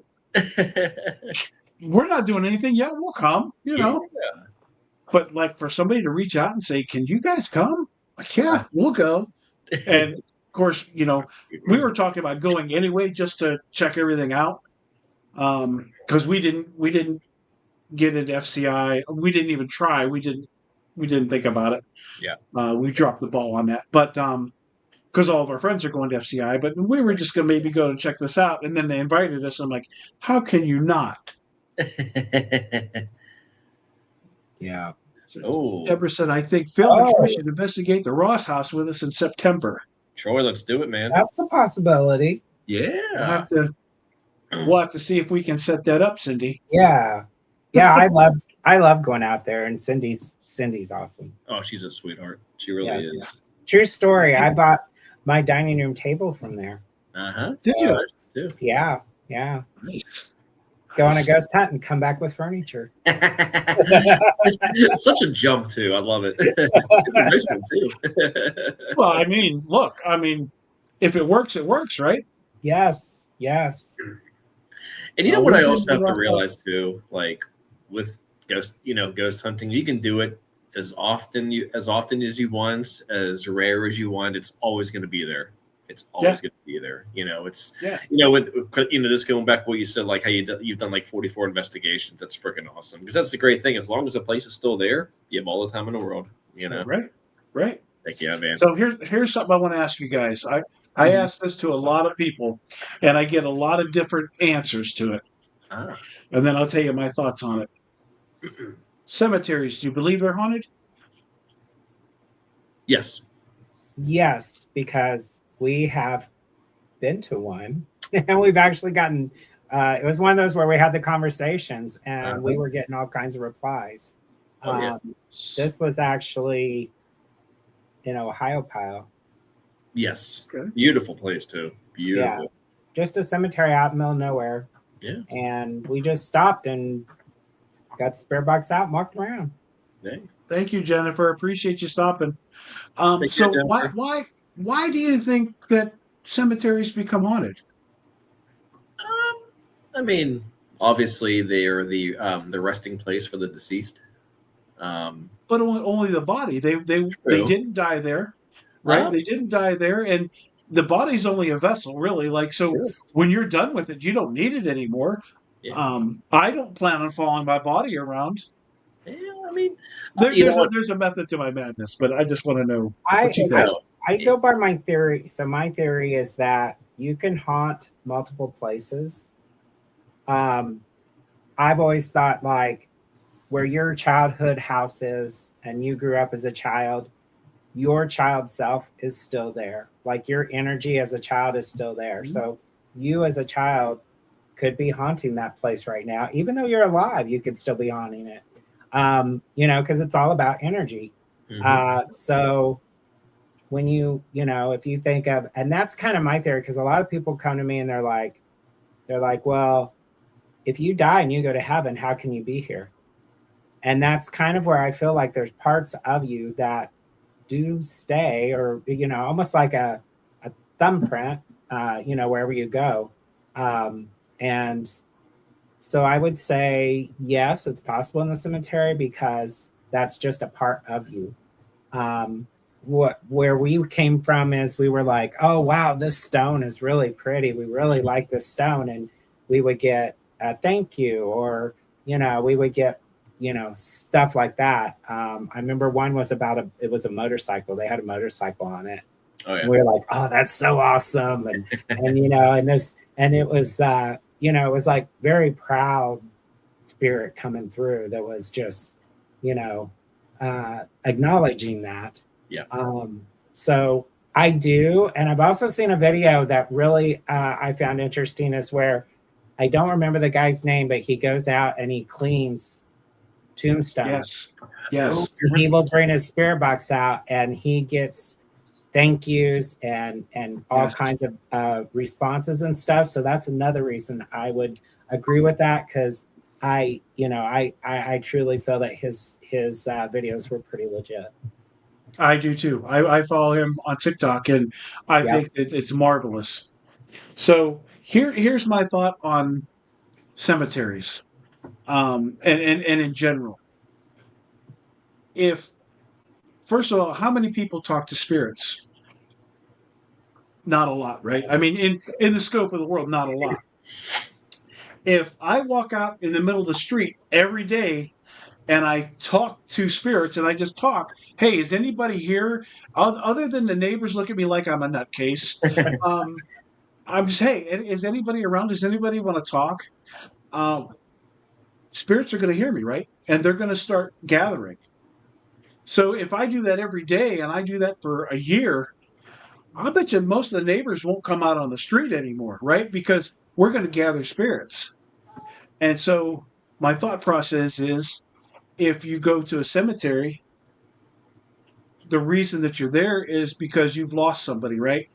You're going to go and you're going to talk to them. You're going to tell them how you're feeling and how much you miss them, and how you wished they were there, and remember when we did this together, and remember when we did that together, and you're going to be talking to them, and other spirits are going to hear you, right? So you may not be talking to that exact person that you see there, but you could be, but you're going to gather spirits, right? Because it's a common place that people come to talk to spirits. Um, and I really believe that we see all these haunted places popping up, right? Places that a year ago weren't there, and now they are. Mm-hmm. And this is why I do not investigate at home, right? Because if I investigate at home, what I'm going to open the doors, and anybody that's around is going to come in. So I think that you can make spirits go anywhere you want, right? Right. You just have to go and start talking to them. Yeah. And I was never a big believer in cemeteries being haunted, because exactly as I said, nobody died. I don't want to say nobody. Somebody could have died there. Most of those people did not die there. The body is a vessel that when you're done with it, you don't need it. But there are people there that talk to them. And anywhere that people gather and talk to spirits, spirits are going to come, because nobody talks to them. And if you're talking, they're going to listen. They're going to want to try to communicate.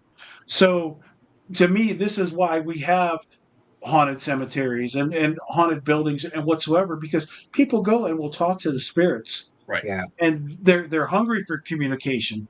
Yes, some of them want their privacy. They don't want you in their house or whatever. But in general, I think that spirits want to communicate. And if you give them the opportunity, they're going to communicate. Yeah. Yeah, I agree with that. Oh yeah. So that's why I think things like that are haunted. And I used to not really be a big believer of cemeteries as well. But with our experiences and different things, I would be more apt to that. And then the big thing is that people that go to cemeteries, like I said, are there for a reason, and they're very sincere. They have very raw emotions, and that's gonna draw even more. Yeah. So I mean, it's I don't have any proof of this. This is my theory, and I'm in the big picture. I'm nobody, but it's just what I think. It's really crazy too, because my aunt and my uncle had an experience at my grandfather's tombstone years ago. He passed 6 years ago from pancreatic cancer, and he loved Dean Martin. That was one of his favorite artists. So they were at the cemetery off Cemetery Lane, and I guess they put like a little boombox on top of the actual tombstone, and they hit play, and it started playing music like a boombox would, and then it stopped, and then a Dean Martin song came on. Holy crap! Played it all the way through, and they were like, "What the hell?" And then once that song ended, the other song just continued off like nothing ever happened. And we were like, "Yeah, that was freaking odd." I think that was just crazy. My grandfather just being like, "Hang on a second, let me just listen to this tune," and it could have been a coincidence. You never know, but I still think it was kind of neat. I think a hell of a coincidence. I think to answer Cindy, I think for the most part they know their location. Yeah. Whether it's from the past or something, there's the link there. Which kind of contradicts a little bit with what Bobby was saying, but I do think you can find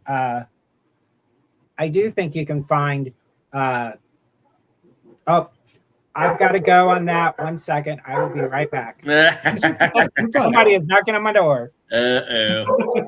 Oh, crap. He left us. Now we can talk about him. No. Oh, man. So, when I was saying that, you can draw anybody there, that's true. But also, it could very well be that they're there because of exactly what Troy said, that was the place that they loved, or the place that they grew up, or it could be an intentional thing. There's so many variables to everything. And honestly, yes, it could be both. It could be because of location, or it could just be because it is. That's Oh yeah.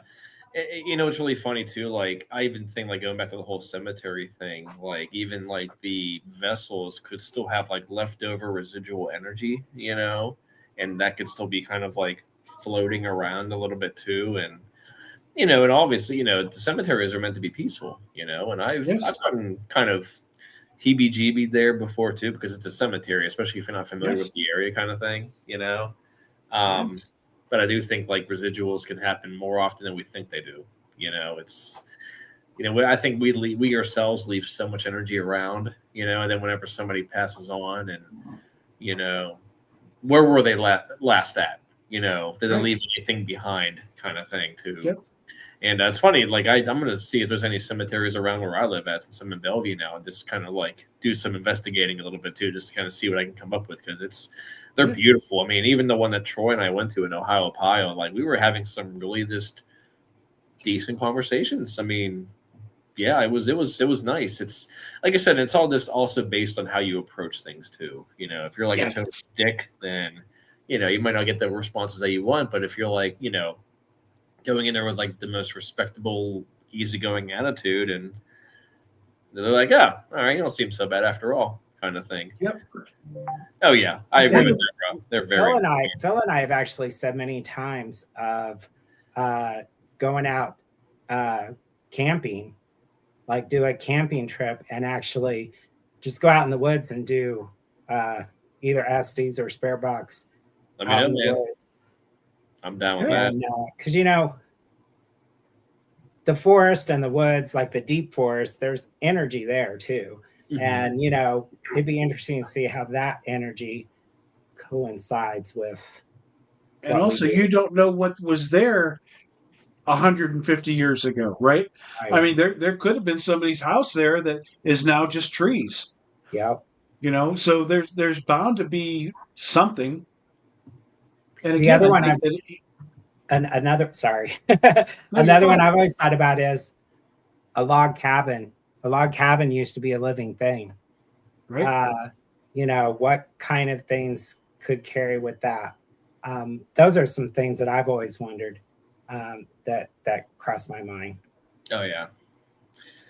And you know, you could get like a slightly different answer from every single person too. That's what's so great Well, about it. that's why I ask everybody. I don't ask everybody, but I ask most everybody this question, and Oh yeah. I love all the different. Troy, I've never gotten the answer that you gave, and that's what's great about this, because Yeah. every once in a while you get to see how people think, right? And you really thought outside the box on that, because I hadn't even considered that. Right? I've had my own like theory just from where I've gathered, and you know, but that explains why you always have children, you always have that lady in white, you always have Mm-hmm. that, and that's because you know that was someone's childhood in that location. Yep. Where you know, and it makes sense. It really does.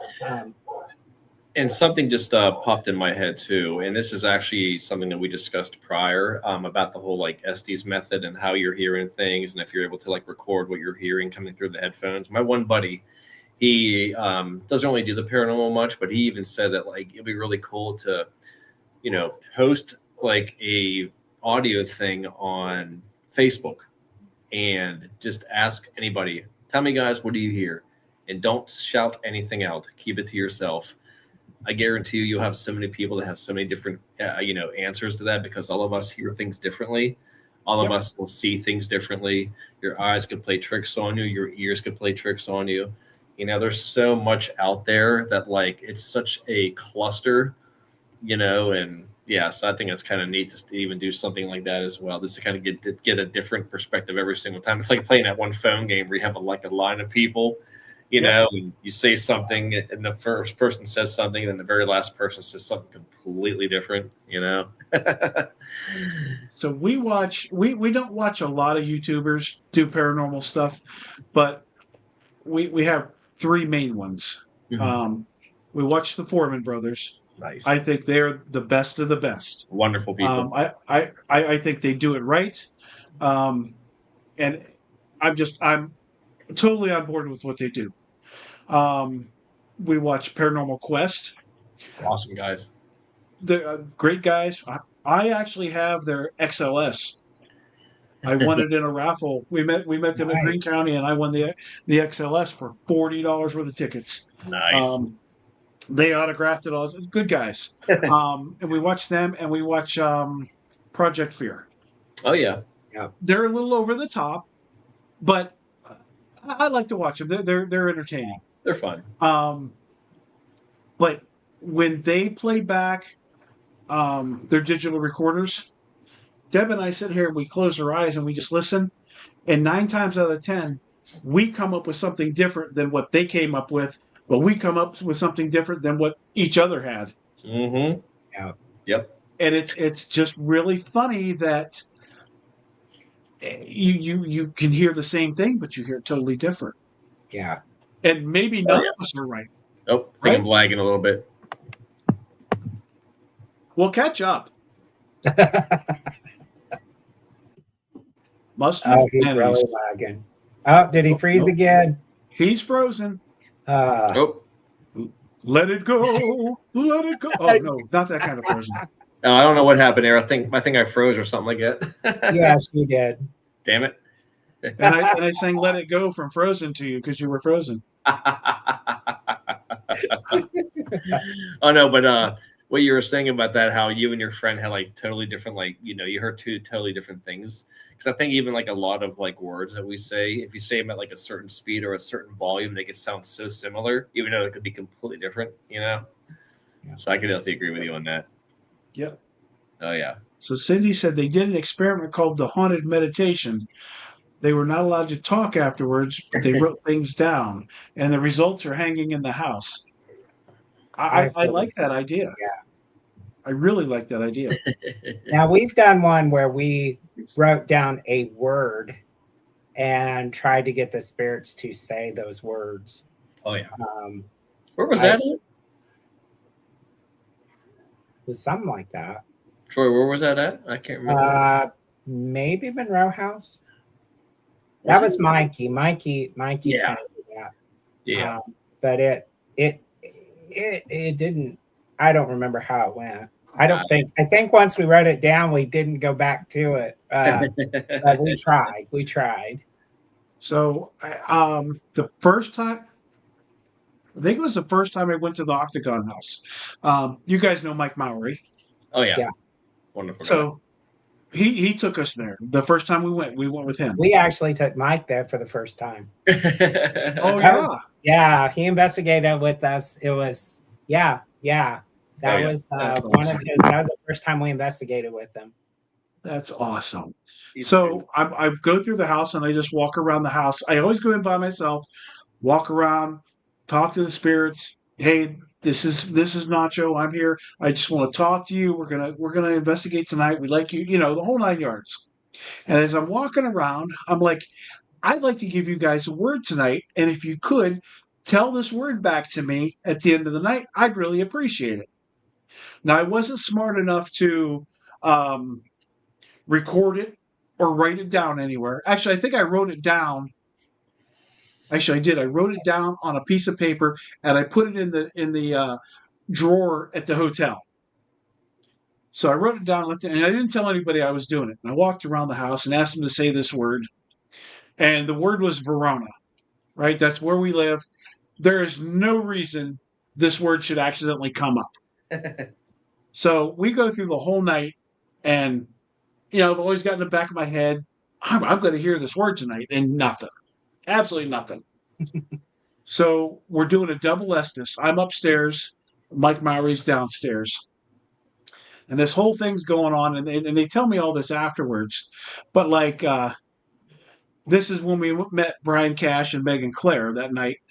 Somerville was supposed to come. He couldn't, and then he sent these guys in their place, whatever. So Megan's upstairs with me, and everybody else is downstairs. And all of a sudden, something starts tugging my beard, right?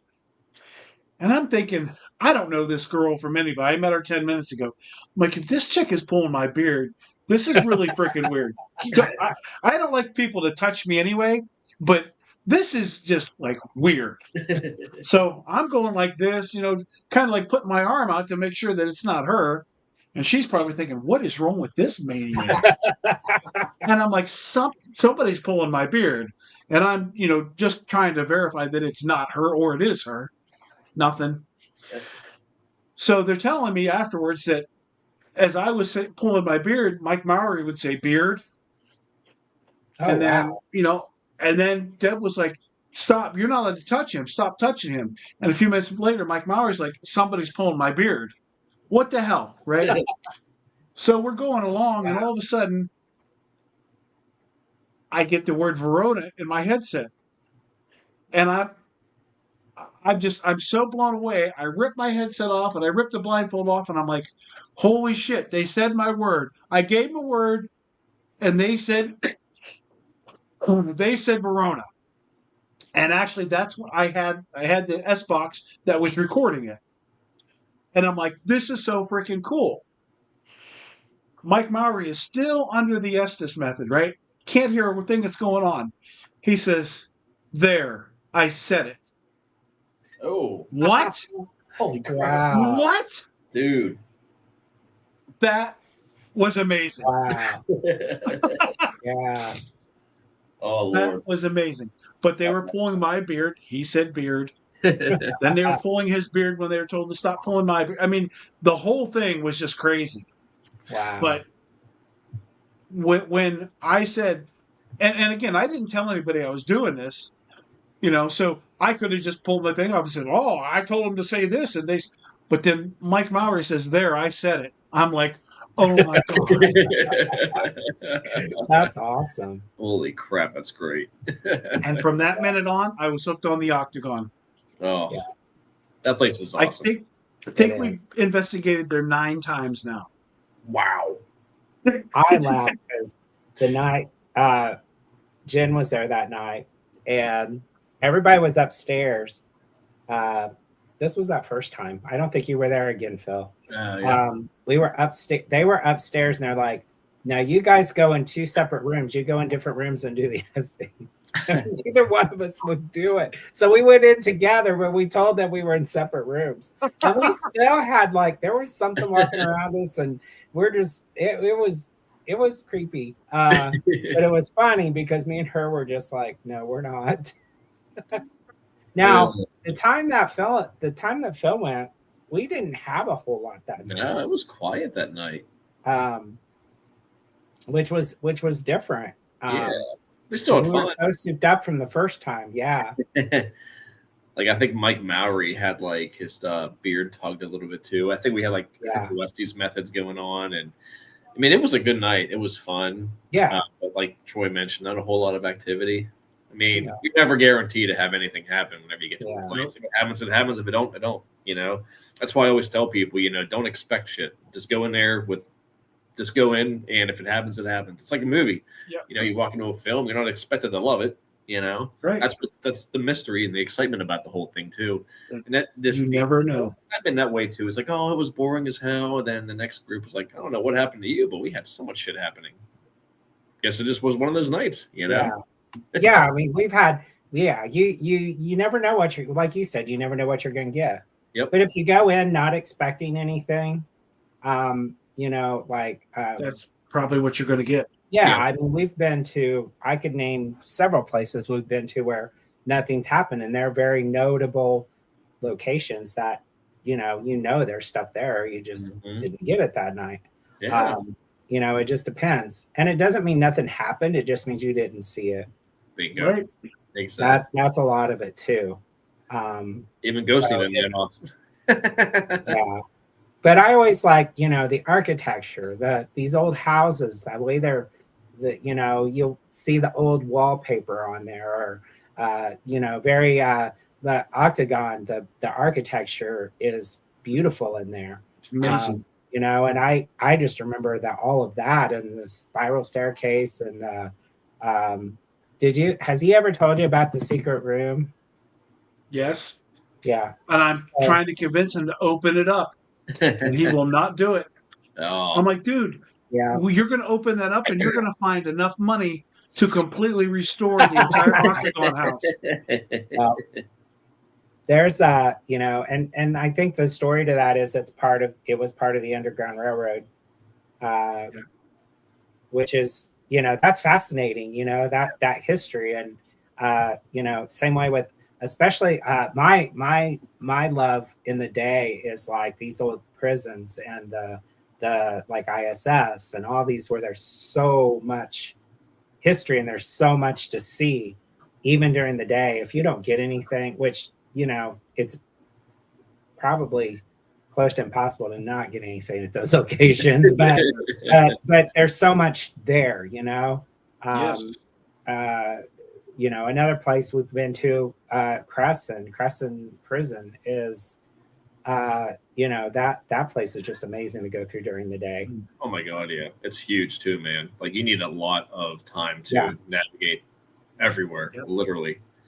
Yeah, it's we haven't been there in God. It's went through a lot of changes. Yeah, I do know they're doing publics there now. I don't know if they're doing privates, but I do know they do. They will do privates. Yes, I think it's. I want to say it's like $1,200 for a private. Whew. Yeah, we did a private, but it was with previous owners, and it was amazing. There's one building where some famous prisoner was housed in, and I don't remember his name, but it's right here. We were in that section and where his cell was, and it was me, Jen, and Phil, and like we had the grid up, and we could actually see something blocking the grid up in his cell. And then all of a sudden, the grid light goes out. All the lights are out. Remember, it went completely dark. We heard this growl. We all freak out. that was he made it clear that he did not want us in there. And it was a Joseph Callinger. Yep. Ooh. Yeah, that's it. Serial killer and rapist. Oh, damn. He definitely made it clear because and it was his cell that you could see the shadow movement stuff. Oh yeah.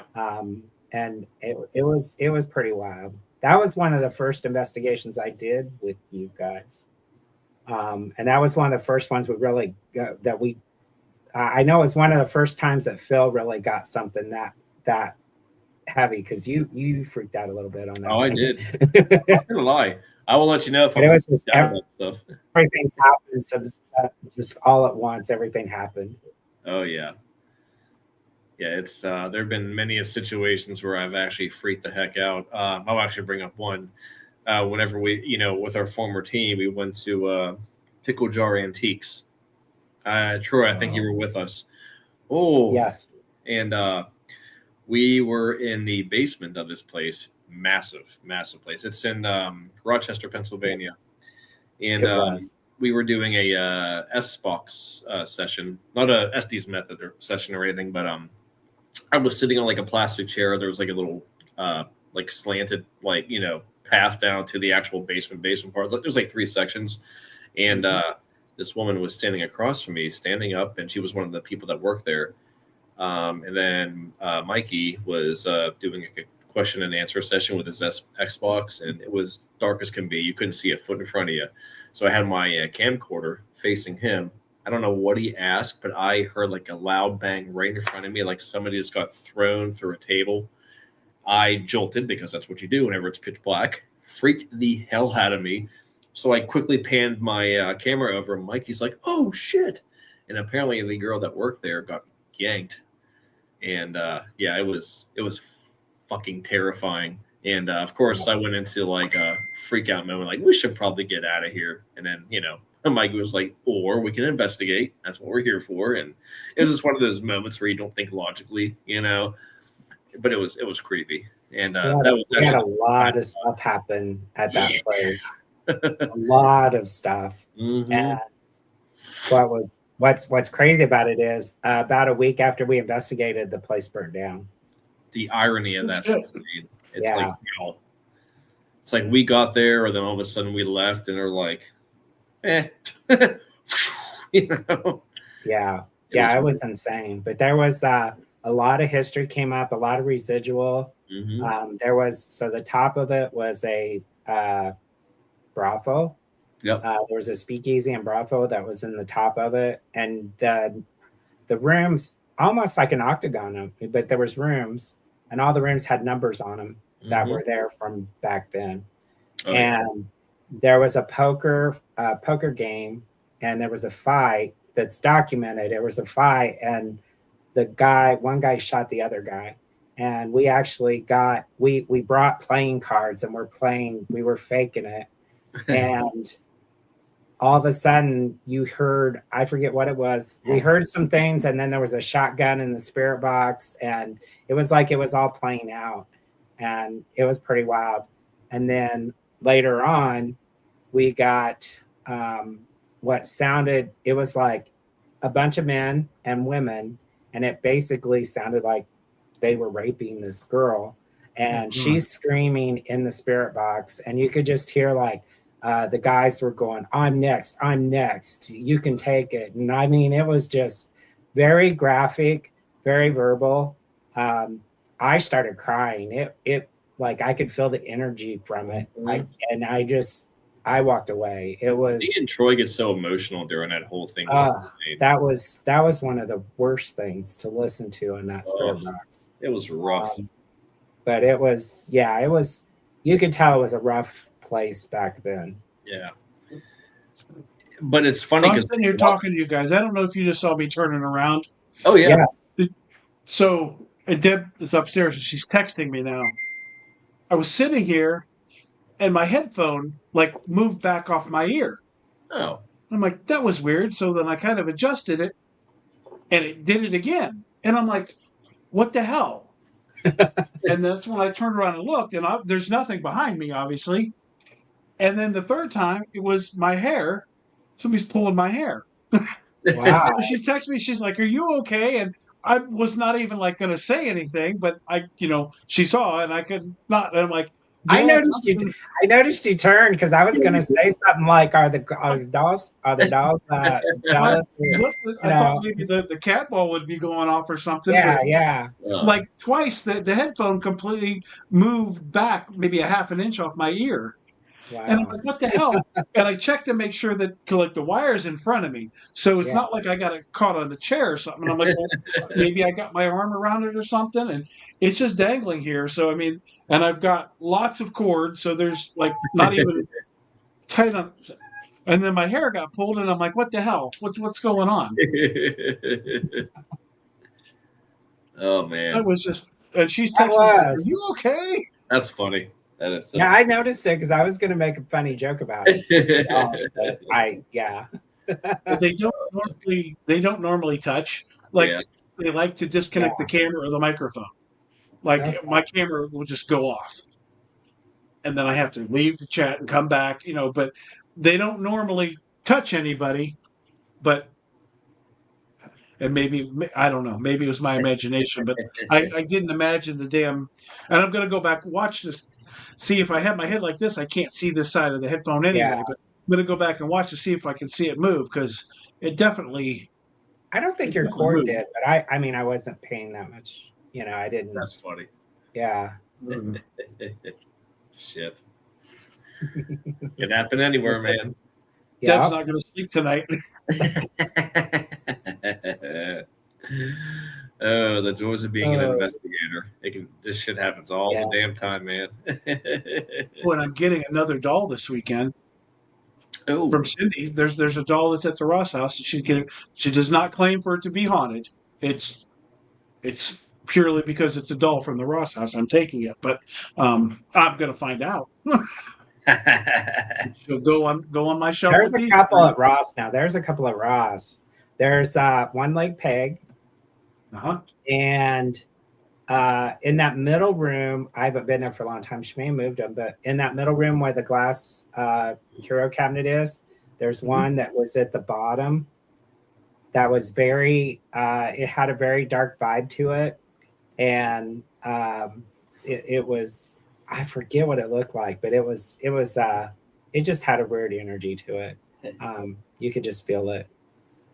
She's got a couple there. Yeah. Well, the one that she's giving me is like been put away in the closet. Okay.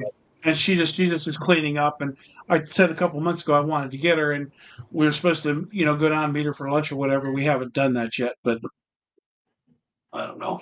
But this girl right here, this is Molly. Oh, those are cute. And a friend of mine and her daughter picked her up at an antique store, and she creeped them out so they would not keep her. Molly is a very old girl. Yeah. She has a tear in her head. She has a tear in her neck. I mean, she's lived. Something has chewed her feet.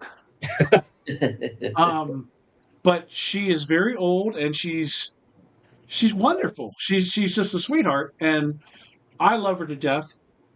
And I'm going to take her to Sutton with me this weekend for the Haunt Fest. Nice. And bring home Cindy's doll. But this girl, I was like, I can't. Cool. Yeah, it's very much a kind of a Raggedy Ann pattern, but different. Yeah.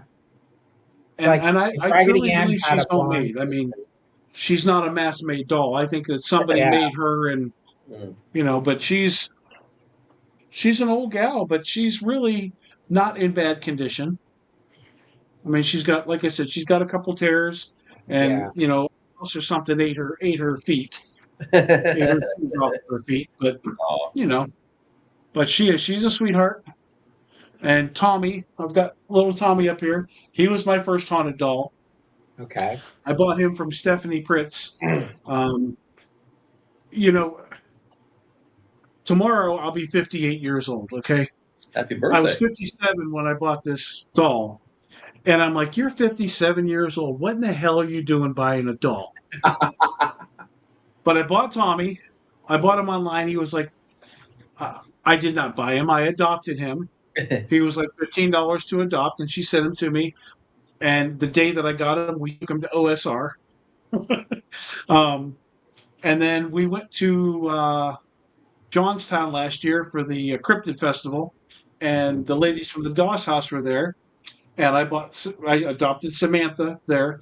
All weekend, she was sitting right across me. And all weekend, she's like, hey, trying to get my attention. And I was sitting with Tommy, and I was paying attention to him. And she's like, hey. And I'm like, no. Well, then Sunday came along, and she's like, take me home. And I'm like, no. And she's like, take me home. And I finally looked at Deb. I'm like, I'll be back. I'm going to get a doll. And she's like, you're what? No, you have a doll. And so, I went and I picked her up, and I brought her back to the table. And this lady who was just walking around, she's like, oh, you bought that doll from over there? And I'm like, yeah, I did. She's like, I was over there looking at her, and they told me somebody was going to take her home this weekend. Ooh. I said, well, she's been telling me all weekend to come and get her, so I guess you'll have to beat me over the head with a stick 50 times to convince me to do it. She finally convinced me, but I brought her home. Wow, that's a cool story. Oh, man. But, sometimes things just speak to you, and you have to do it. But, again, 58 years old, and I'm starting a doll collection. Maybe something's not up here. Not the craziest thing I've ever heard. I mean, it definitely could be worse things I could be doing, right? So, true. I don't know. I feel some kind of way about it, but I love them, and yeah. Hey, man. As long as no one's getting hurt. Right. And you're enjoying them, so. And they're not shoved in a closet somewhere. They are able to have people around them. Uh-huh. And we don't interact with them like we should.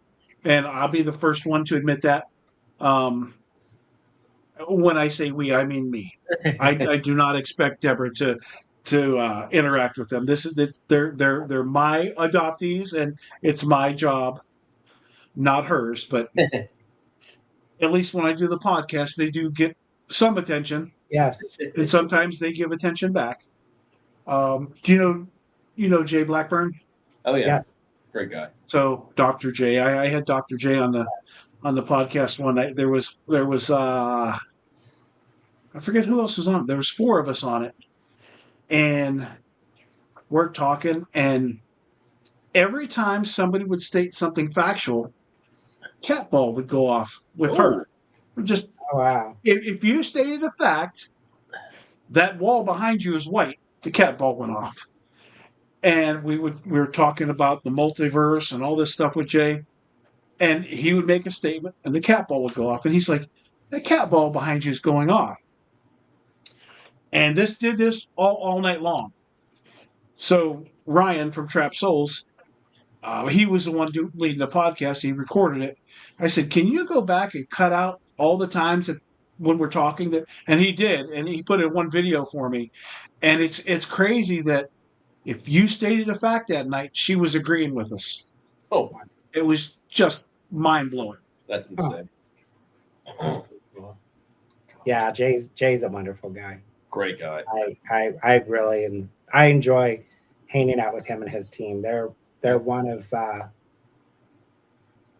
the closest teams that I am to, that I feel partial to. They're wonderful. Yep, I agree. So when we first met Jay, like the first time we met him, like we've known him from afar, right? Well, we were at Hillview 2 years ago for HillCon. Mm-hmm. And we're sitting there, and he just pops into our little room where we're doing our vending. He just says, "Hey, guys." And we're like, "Hey, what's up?" And so we start talking. And I said, "Jay, I want to tell you something." I said, "You have really inspired both of us to do more for the paranormal." He's like, "Huh?" I'm like, "Well, you went and got all this education, and, I think that's really cool." I said, "And we've started taking some classes." And he's like, "What? I inspired you?" I'm like, "Yeah, you inspired me."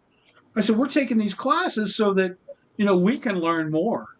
I'm like, what you did is awesome. I said, "I'm not going to go that far. I'm not going to be able to, but I want to learn as much as I can about this, and want you to know you're the inspiration." And he's like, I just, Jay, he's so damn humble. Yeah. I can't believe it. Y'all did that because of me. I'm like, "Yeah."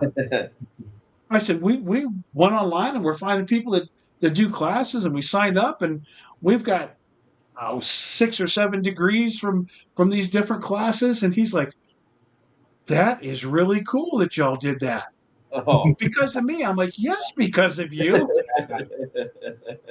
He's such a good guy. Like, seriously. He is. Gentleman. He is. He's one of the most invited laid-back us- guys I've literally ever had a chance to talk with and become friends with and call a brother to. That's what I like about the field, because everybody has so many different personalities, but it's the ones that, like, they love doing this. They never let it get to their head or anything, and they're in it for the fun, the history of it, and they're not in it for the fame. Now granted, those types of things were like, if it comes your way, great. You should be able to enjoy the blessings that are given to you. But, Yes. the number one goal is just to learn and have those experiences, and, and also know that you're still a human being. Everybody starts out somewhere. Yep.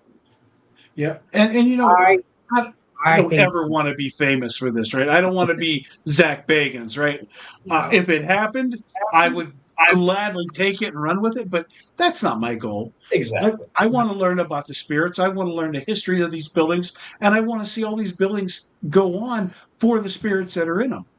Yes. That's all I want. And there is one more thing I want out of it.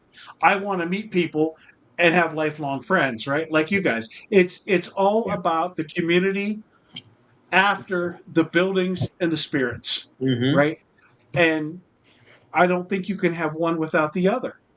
And it's just, it can be a really, really good community. That's amazing.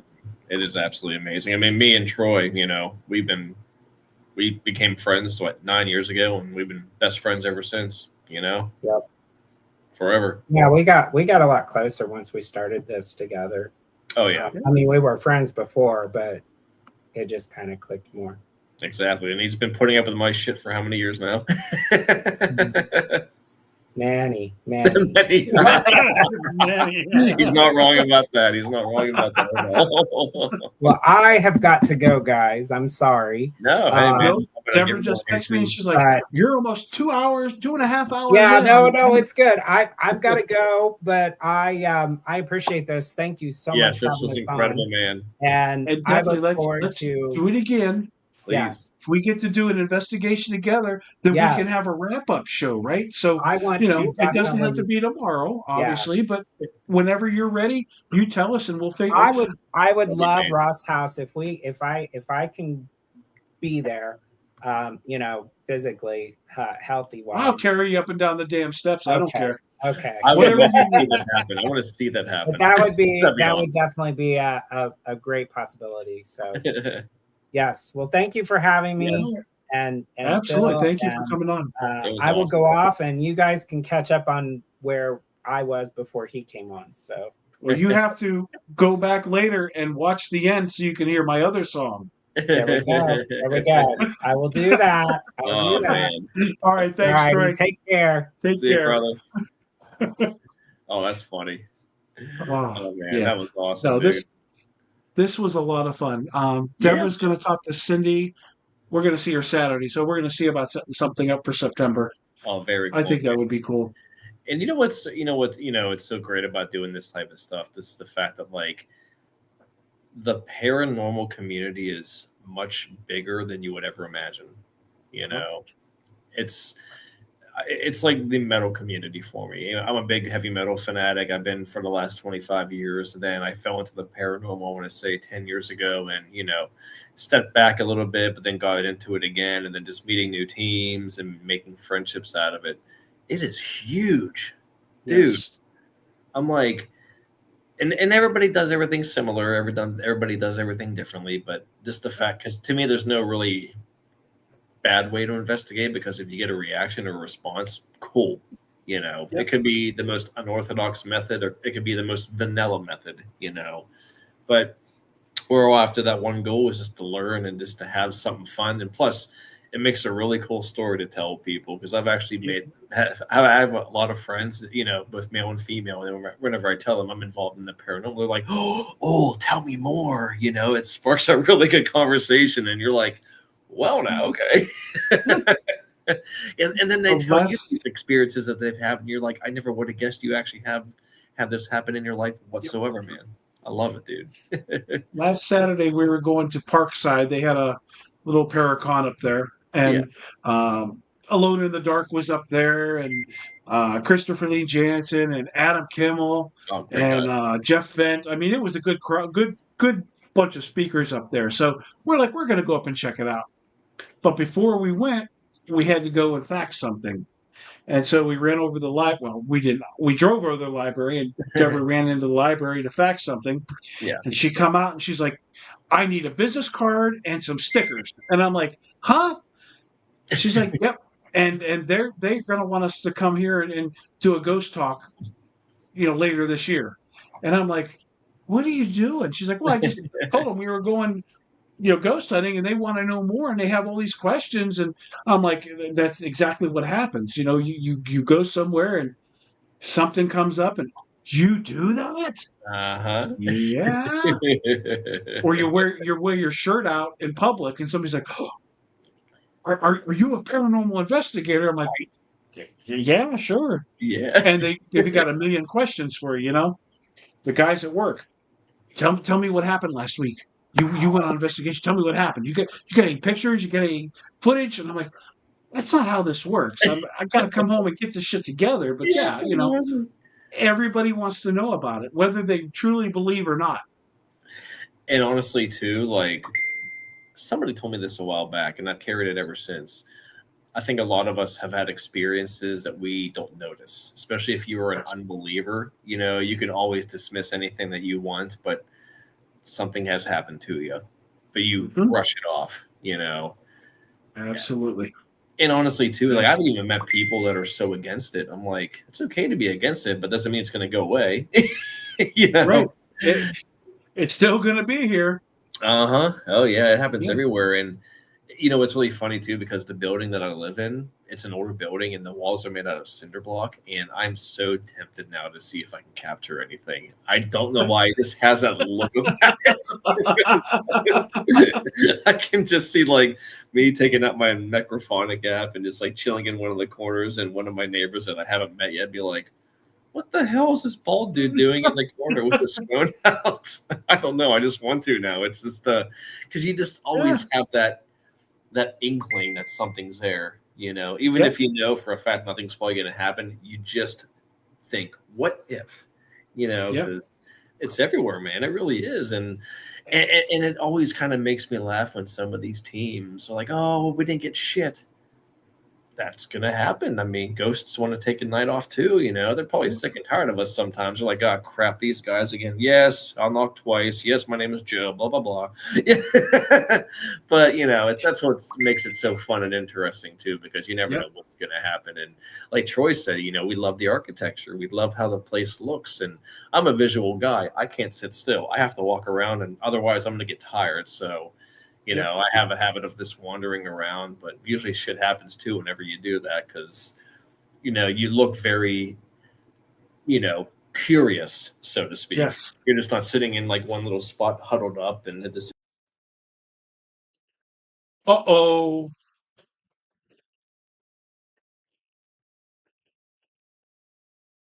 Let's see if he comes back. Oh, no. This is so good. Now it says Philly cheese, and it's Troy's face. That is hysterical. Here, look, I'll do this. I think he's coming back. Oh, sorry. Do you have me now? Yep, I can hear you. I can't see you. Oh, sorry about that. My battery was apparently low, and I had no idea. Oh, no. Sorry about that, man. I didn't mean to disconnect you like that. I'll just hold it right by the because I have my charger in one of my outlets over here, so I just had to go behind my you know, fancy chairs that you can see there. But there you go. Oh man, but yeah, it's just it's just I'm really tempted to see if there's anything around here. It's gonna be the most shadiest thing I've done in the location in a while. Somebody's gonna come out of their apartment at 2:00 in the morning and see you sitting in the corner. Call 911. Oh my god, I'd be kicked out in a fucking month, and my lease lasts for a year. Oh, dude. Oh man, but hey, my man, I think I'm gonna get myself some food and get myself rolling, brother. Yeah, well, I've got to get up at 3:30 for work, so it's almost my bedtime. Damn, what do you do for a living to get up so early, man? I make Iron City beer. Oh, that is a key to my heart. I love beer. I love beer. Yeah, I make Iron City and Iron City Light and Mango and all that stuff. Do you like your job? I love my job. Dude, you're making beer. What's not to like, you know? They pay a really good wage. Yeah. They have full benefits. My kids have health insurance, and I don't pay a dime for any of it. Wow. I get 3 weeks a year vacation, and I've got a really good retirement that they match whatever I put in. Dude. I could put my entire salary into my 401k, and they would match it. I don't because I have to live, but it's really freaking good. It's really freaking good. How long have you been doing that for? I've worked here almost 3 years. I worked in a couple other craft breweries for 5 or 6 or 7 years before that. Oh man, I'm a big beer guy. I love my beer. That's why when you said you was going down to what's the name of the brewery down the street from me? Lincoln Avenue. Oh, yeah, Lincoln Avenue. Yep. I said tell Grant and Lisa, I said they're my friends. Oh yeah. Really good people. But yeah, I know most of the owners of the craft breweries, and it's just I've been in it for a while now, and it's fun. But I have 4 years and 1 day till I can retire, so I'm going to make the best of it at Iron City, and then I'm going to move on. Dude, man, that's freaking awesome. I'm in the wrong career. I gotta get into the beer business. You know, you get to have. Chef. Do you get to like enjoy it while you're on the clock? we do taste beer from time to time. Not All right. a lot though. I mean, it's Iron City and Iron City Light. There's nothing wrong with it, but it's just something that I don't really want to drink all day long. I don't blame you, man. That's freaking awesome. We'll have to Yeah. check that place out that you're at, man. Oh, you definitely should come down and take a tour. Yeah, man. It's not always open, so like if you want to take a tour, you should go online and schedule. I think it's $15 a head or something, and it's Okay. like an hour long. You get the tour through the place, and then they give you free samples at the end. Oh, that makes me And happy. then every other Friday for us is Free Beer Friday. They give us like a 30-pack total of beer. So if you want a 15-pack of this and a 15-pack of that, whatever you want, take it home. So Damn. Sign me up. there was man. a time that we had I think we had about 40 or 45 cases of beer in the garage, more than I could ever drink. And I just give it away. I'm like, hey, you need beer? Our one neighbor would come over all the time. Hey, you got some beer? I'm like, yep, come and take some beer. Oh, and Icy Light's good too, man. I love that stuff. Yeah. I can pound some Icy Light. Oh, that's incredible, man. But hey, man, it was an absolute honor to be a part of this episode, dude. Well, I greatly appreciate you guys jumping on here. And Yeah, man. we'll get something figured out for us to go get out together. Let's do it, brother. We're always open for something and hanging out with friends and catching some good shit, dude. And you're a big music guy, so you got to hang around and listen to my outro, and then message me and let me know what you think. So the music is AI, but I wrote the lyrics to it, Nice. and I'm like, and I had a shorter one at the beginning of it. I think I tried like 7 or 8 different genres of music till I hit what I wanted, and then I got this. And I'm like, now I know what I want. So then I wrote the second one, and the second one just blows me away. I get so amped up when I hear it. So I'm going to play the outro. Thank you so much for joining us. Everybody that popped in and talked to us, we still have 3 people on there. So we've been doing pretty good to have 200 or for 2 hours and 36 minutes, and we still have people hanging around. Nice. That's pretty awesome. So I appreciate everybody hanging around listening to us. This will be live. This will be on YouTube forever, so you can go back and watch it anytime you want. And Phil, thank you so much, and we will catch up and see you soon. Thank you so much, brother. It was an honor, man. My pleasure. We'll do it again. Yes.